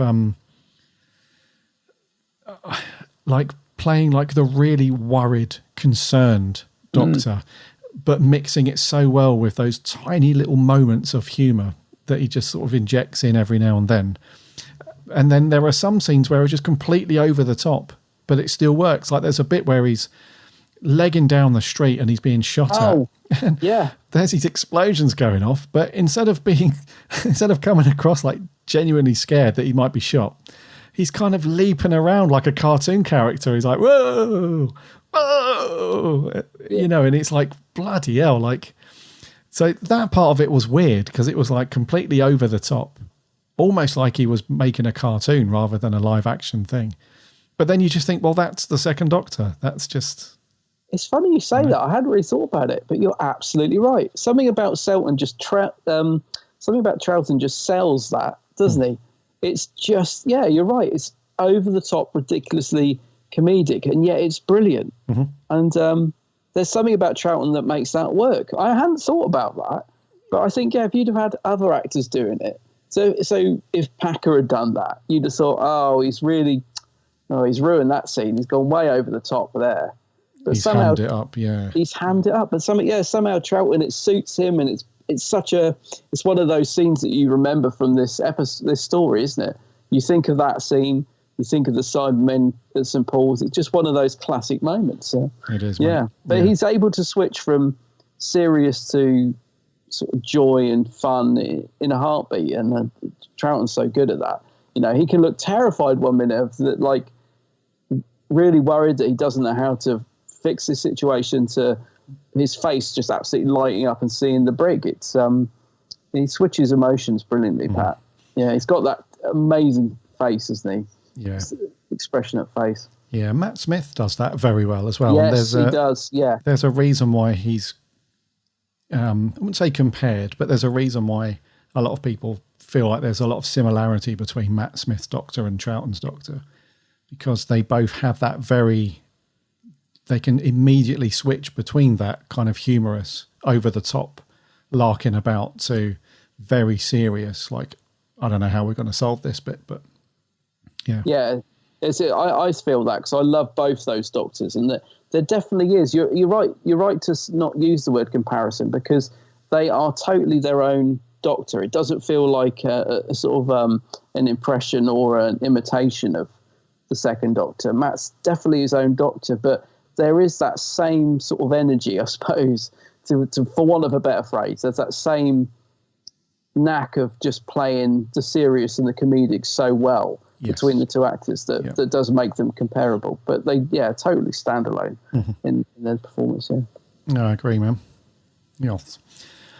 So the invasion then. So I think we've gone through like story stuff and writing and actors and stuff. Other than the music, which I think we've touched on, which has got a classic kind of riff to it that they play once or twice throughout every episode.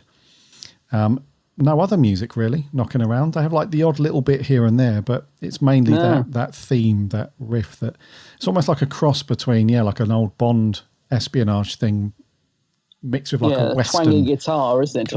Yeah, it's very and cool. Got the jolly unit theme, of course. Don't forget that. So other than the animated stuff, which I know we've talked about, I think it all just gels really well together. And I've got nothing else on my note, dude. Have you got anything else? No, I'm just looking down at mine. No, I think I've covered everything I want to say on it. All right. Okay. Scores on the doors then. I think it's me to go first. It's you this time, yeah. Yeah, I'm going to give this an 8.5. Ah, right. Cool. So am I. Copycats again. Yeah, I was close to a 9. I bet you were too. Yeah, I was thinking, is this a 9?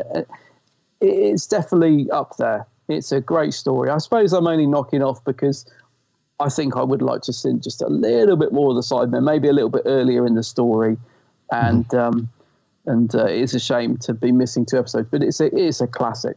It is, mate. Absolute classic, yeah. Yeah, and I completely, mate. I was really close to a 9, but then, like I mentioned right at the begining, I think the Cybermen just aren't quite as strong as you would like them to be. They almost played a secondary character in terms of the villain or the monster of the story.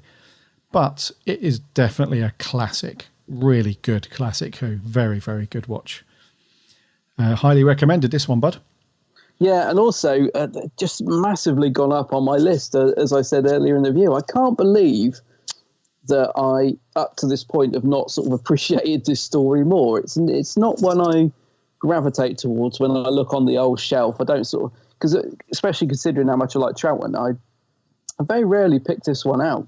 And maybe it's because of the episode count. Maybe I look at it and think, oh no, 8 episodes is too much. But just sitting back and watching this, I've just really enjoyed it. Found it so immersive as a story. I loved it. Yeah, and it's the perfect lockdown story as well. If maybe that's what it is, because I've had time to actually appreciate it. Yeah, precisely. Yeah, if anyone's got some time on their hands at the minute and you want to fill it with some classic Who, this is outside of the war games. This is a really cool, sort of nice long classic. Who story for sure. Okay, what did our awesome listeners think? We had 4 audio clips in, so thank you very much, guys. We're going to kick off with our regular from Down Under. This is Sammy Satine. Hey, Carrie and Adam, Sammy Satine here. So, the invasion, Cybermen unit, the Brigadier, Jamie, Zoe, Sergeant, Benton, etc. What is not to love? For something that is 8 parts, not as long as the war games, it moves along pretty well. I don't understand that machine the Cybermen are communicating with Vaughn through, though, or why he has been supporting them for 5 years. I don't get it. I give it 8 invasion Cybermen out of 10. Now, everyone, a reminder, wash your hands, don't touch your face, wear a mask, stay home, stay 2 meters away from other people, stay healthy, and be positive. We're all in this together. See ya. Thank you very much, Sammy. You are correct. Awesome, Sammy. Yeah, we are all in this together. Thank you very much. And okay, yeah, so another bit of confusion around the Cyberman contraption-y thing. I want to get myself one of those. Yeah, fill it with candy floss. Yeah. Those big old gumballs you used to be able to buy. Thank you very much, Sammy. What Sammy give? 8.5, was it? I think, or an 8? Yes. Yeah, good score there. Thank you very much, Sammy. Moving on, this is Joe Turner. I love the design of the Cybermen in this episode. They're more humane and not too mechanical, and very unnatural as well, almost like a scientific experiment gone wrong. For me, the Cybermen should be like Frankenstein, and this is emphasised in a cracking scene when one bursts out of its cocoon, ripping it ruthlessly open to reveal itself to the Doctor. Zoe was very good in this episode, investigating constantly and using her brain at the end to help with the missiles. Troughton was just as erratic, dandy-like and resourceful as ever, which is what makes him such a great Doctor. He always produces the most human responses to a situation and struggles to maintain his emotions, like with Vaughn towards the end when begging him for help. Tobias Vaughn was very good. He was a calm, collective, sinister shaved Bond villain who had a great look for a 60s villain and was the very essence of a typical evil character. Sometimes I found he overplayed some scenes, being too shouty, but overall he was decent. And lastly, the Big was great, and you can see a magnificent relationship blossoming between the Doc and him. Also, there were some funny moments like when the Doc was running away from the cyber shots, jumping in time, and this is a very important story because it's actually when Fraser Hine told the crew that he wanted to leave Doctor Who, and it's Terence Dick's first story as script editor. So overall, I give this episode an 8 out of 10. Thank you.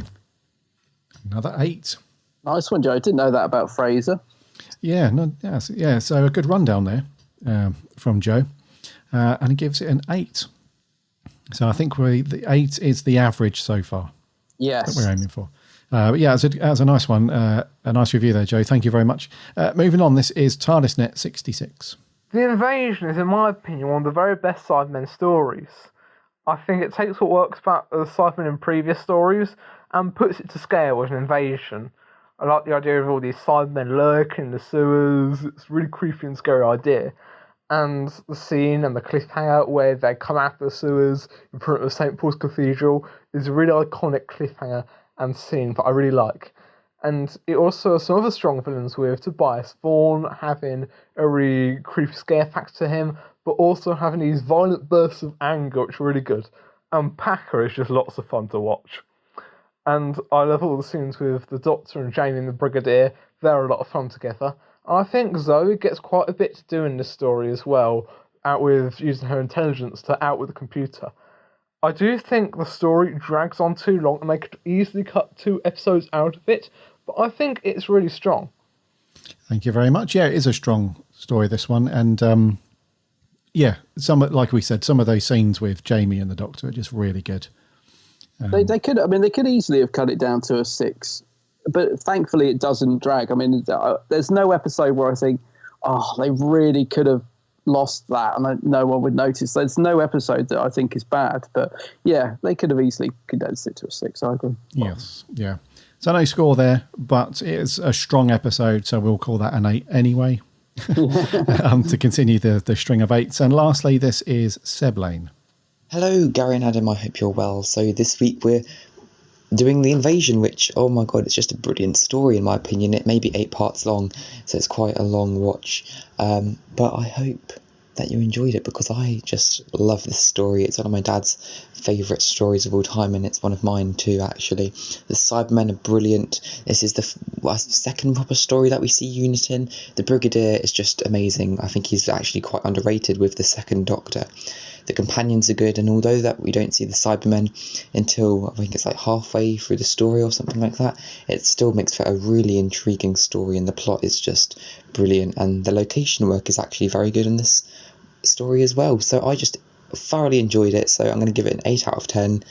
So yeah, thanks guys, and stay safe. Another 8. Another 8, yeah. Yes. There is some nice location work in this, I must admit. I often forget the brig encounters the second Doctor. I just associate the brig so much with, Pertwee. It's nice when you see him with the second Doctor. Yeah. No, it's cool, and that's very cool. That you that's kind of a generational thing. Like this is your dad's favourite as well. And you like it. That's very cool. So thank you very much, guys. A string of 8s, basically, from our audio reviews. So that's very cool. I'm going to rattle through some of the social ones. We had quite a few, so I'm not going to read them all out in full, but I'll give you the gist of each one. So Morgan McCandless, our good friend Morgan, says, fantastic. So glad it's been animated. It feels like a classic spy thriller. Goes on to give it a 9 out of 10. And he attached a really funny GIF. It's when the Cyberman's waddling past them in the sewer. It's really funny. Our writer, Jordan Shortman, says, probably my fave Cyberman story, next to Earthshock. Everything is brilliant. The acting, the script, and the tension builds brilliantly. Goes on to say, even running for 8 eps, it doesn't drag. And the controversial opinion is that I think the animation here is a lot better than the animations we get now. It's good. Yes. That was Jordan. And then Chippy T says, might be controversial, but I prefer early Cybermen stories to Dalek ones. Also, I prefer Troughton to Hartnell. Crazy, some might say. This is a belter, though, a 9 out of 10. Oh, yeah. Titan Sci-Fi, Tom says, one of my faves, iconic Cybermen with a brilliant villain, Vaughn, and a great story, a 10 out of 10. 10. A 10 from Tom. Edward Giluli, this is an absolute classic. The Cybermen in front of London landmarks are iconic shots. As a dry run of the Pertwee unit era, it works excellently. Goes on to give it an 8.5. Rick Moran from the Dwas. To keep such quality up over 8 episodes is very impressive, and it does so with cleverness and style. This is an all-time classic, one of the greatest. It's a wonderful blend of great acting and regular cast and guest cast characterisation, dialogue and direction. Gives it a 10 out of 10. Cheers, Rick. Lost on Gallifrey podcast says, one of the best 60s stories. The contemporary Earth setting suits it well. Vaughn is a great classic villain, and have the Cybermen ever looked more beautiful. And in the original St. Paul's scene, great guest cast with the Isabel and Brig and TARDIS trio on top of their game, a 9 out of 10. And another Doctor Who podcast. This is the Prog to Who podcast. This is Mark. He says, The Invasion is my favourite Troughton story. Beautifully directed, superbly acted. The Cybermen are great. It's just wonderful. 8.5. Cheers, Mark. Go and check out those 2 podcasts. I listen to them regularly. They're very good. Lost on Gallifrey podcast and Prog to Who. Dan Pinn says, my fave second Doctor story. The TARDIS team are brilliant and on top form. Vaughn is a wonderful villain, all charming and calm, yet can flip in an instant. And his relationship with Packer is a highlight of the story. Gives it a 9. Brian Chapman, terrific direction, claustrophobic cinematography, and Kevin Stoney's amazing portrayal of Tobias Vaughn make The Invasion one of the classic era's all-time greats. Gives it an 8.5. Actually, no, he gives it 9 miniskirts out of 10. Should be 8.5, but I round it up for modesty's sake. The Running Whovian, Sarah Louise, says, such an enjoyable episode, well placed and intriguing throughout with just the right amount of comedy. It was good to see the positive messages around gender equality, and I found the automated response scenes amusing, ahead of its time, as they still exist and frustrate us today. She gives it an 8.5. Thank you very much, Sarah. And lastly, Matt Steele says, well, this was an absolute delight to watch. I binged the whole 8 episodes in one sitting. Wow. Whoa, the main cast were on fire. It was great to see the origins of units, and can you get any more iconic than Cybermen emerging from St. Paul's Cathedral? A 9 out of 10. Cheers, Matt. Over on Facebook, Jeff Waddle says, a great story, only slightly let down by the abrupt ending and lack of tension due to staring at a radar screen. Logically, the need for a cyber fleet needing a signal to land is nonsense when they must have landed somewhere for the Cybermen to be delivered to Earth in the first place. Jeff. Anyway, well, he's ruined that ending. Don't take that. A good point. Yeah, don't take it all negative for Jeff. I'm not going to read the whole thing; it's quite long. But he does go on to say it's arguably one of the best Cybermen stories, along with Tomb. So he gives it a 9 out of 10. Nice one. Martin Arnold said, probably too late, but I love this story. No, you're not too late, dude. Watched it over Christmas a couple of years ago. Really enjoyable. Holds interest despite its length. The villain is great. Zoe's gal pal is a fun character. They have great charisma, and I love the scene with Patrick running away and jumping around. He says this is quintessential Who. Yes. My good friend, Mr. Nick Gill, says, I've always loved this story. Maybe it's a couple of episodes long and a jaunty military music is a tad over the top when it kicks in, but it's a true classic. Such a good story. The pretty much use it as a blueprint for the new Who stories, Rise of the Cybermen / Age of Steel. Yes. Thank you very much, Nick. Joseph Howarth says, one of the best Cybermen stories. Vaughn is a brilliant villain. The music for this is incredible. Little niggles I have are just the ending being a bit rushed and the cyber controller sounding very weird. Otherwise, a 9 out of 10. And lastly, Charlie Turner says, the king of all Cybermen stories. From my perspective, it will take something truly special to beat it. Only downside is that it's not my favourite design of them, but it is a great story nonetheless. Goes on to give it a perfect 10 out of 10. Awesome. Crikey Moses, some really high scores for this one, bud. Do you have a favourite Cyberman design?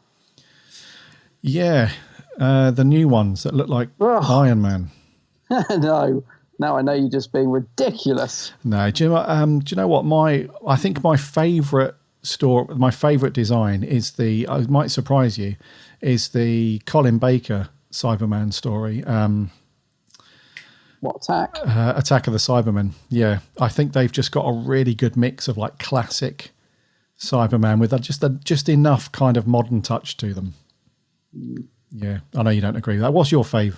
Well, actually, I do. I was just trying to think what mine was because I knew you was going to ask me. No, I really liked the sort of Earthshock / Attack. Yeah. That sort of that's a very similar design. I don't know. Favourite? I don't know. What's the story after this? The next Cyberman one. It'll be a Pertwee one. Does Pertwee meet the Cyberman? No. Oh, yeah, true. Yeah, so it'll be. Then we get Tom, don't we? Revenge, and they look a bit. I'm not sure about that design. Yeah, I think. Well, that's at the end of his first series, isn't it? Revenge of the Cybermen. I think that caps off his first series. I think. They got a bit of a hunchback in that. Yeah, I don't know. I'll probably go with Earthshot. I really like the Earthshot, but there is a real charm to this. I mean, the Invasion design is probably up there. I really like it. I like the style of it. Yeah. Okay. So I rattled through a lot of those. If you guys want to read them in full and also comment yourself on future episodes, you can do that over on the Twitter and the Facebook. Next week, dude, what we got? Next week, so we're on to Torchwood again, and with an episode called Adam. Adam? Really? What's this about? I don't know, mate. You tell us. I remember being in Torchwood. I was going to say, you tell us, mate. I don't know what it's about. Don't remember the episode. Didn't even know there was one called that. Although I will have seen it. Don't know. So yeah, that'll be an interesting one. Torchwood, Adam. Yeah. Alrighty. Well, that's next week. Right, dude. Let's wrap it up there for 289. Alrighty.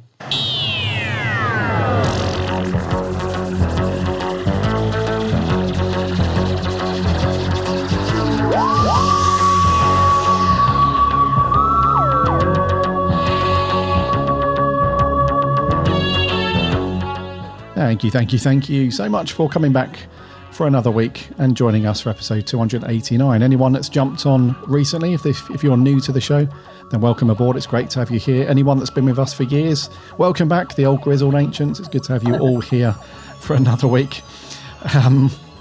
Yes, it's been really cool, dude, talking through the invasion. It's we haven't done a Troughton story in so long. I can't even remember the last one that we did, bud, that was a Troughton story. No, actually, no. I'm just having a quick look at the sheet. In fact, we haven't done a Troughton story this year. This is the first and only one. Yeah. Outrageous. This is outrageous, yeah. So it's been great. I think it was needed. A good old classic Troughton. Oh, it's a belter. Black and white. Yeah, it was about one. Next week, as Adam said, we're back on to Torchwood with the episode called Adam. So get your Blu-rays or DVDs fired up. And Torchwood, I believe, is still on BBC iPlayer. So however you watch that, get that fired up, because we'll be asking for your thoughts as always. In the meantime, head over to the website, bigblueboxpodcast.co.uk. You can listen to all of our shows over there. Or you can listen to the show on whatever app you use to listen to podcasts on. Just do a search for the Big Blue Box Podcast. We'd love to have you as a subscriber so you don't miss a show when it will land every single Friday. We're on the socials too, Instagram, Twitter and Facebook. Come and give us a like and a follow there. We chat Doctor Who throughout the week, and we have a free Discord server as well. There's a link to that on the website. Go and check that out. Come and hang out and chat Doctor Who over there. And talking of podcast apps and all that stuff, if you've got a minute to leave us a review or a rating on any of those apps, like Apple Podcasts or Spotify, whatever, that would be really, really great. That helps us out loads. So those of you that have left reviews, thank you so much for that. That would be really good because it helps us out loads and loads with that stuff. Also, go and check out my co-host channel over on YouTube. It's only the Geek's Handbag. Yeah, go and have a look at that. There's somebody at the door. It's the Geek's Handbag YouTube channel. Go and check it out. There's loads of really cool geek videos there, unboxings, reviews, locations, stuff, like loads of just awesome stuff. Get a drink, get comfy. Go and check out Adam's stuff. He's on the socials too, under the same name, the Geek's Handbag. Everywhere. He's everywhere. Right, until next week for episode 290. My name's Gary. My name's Adam. And remember, Allons-y.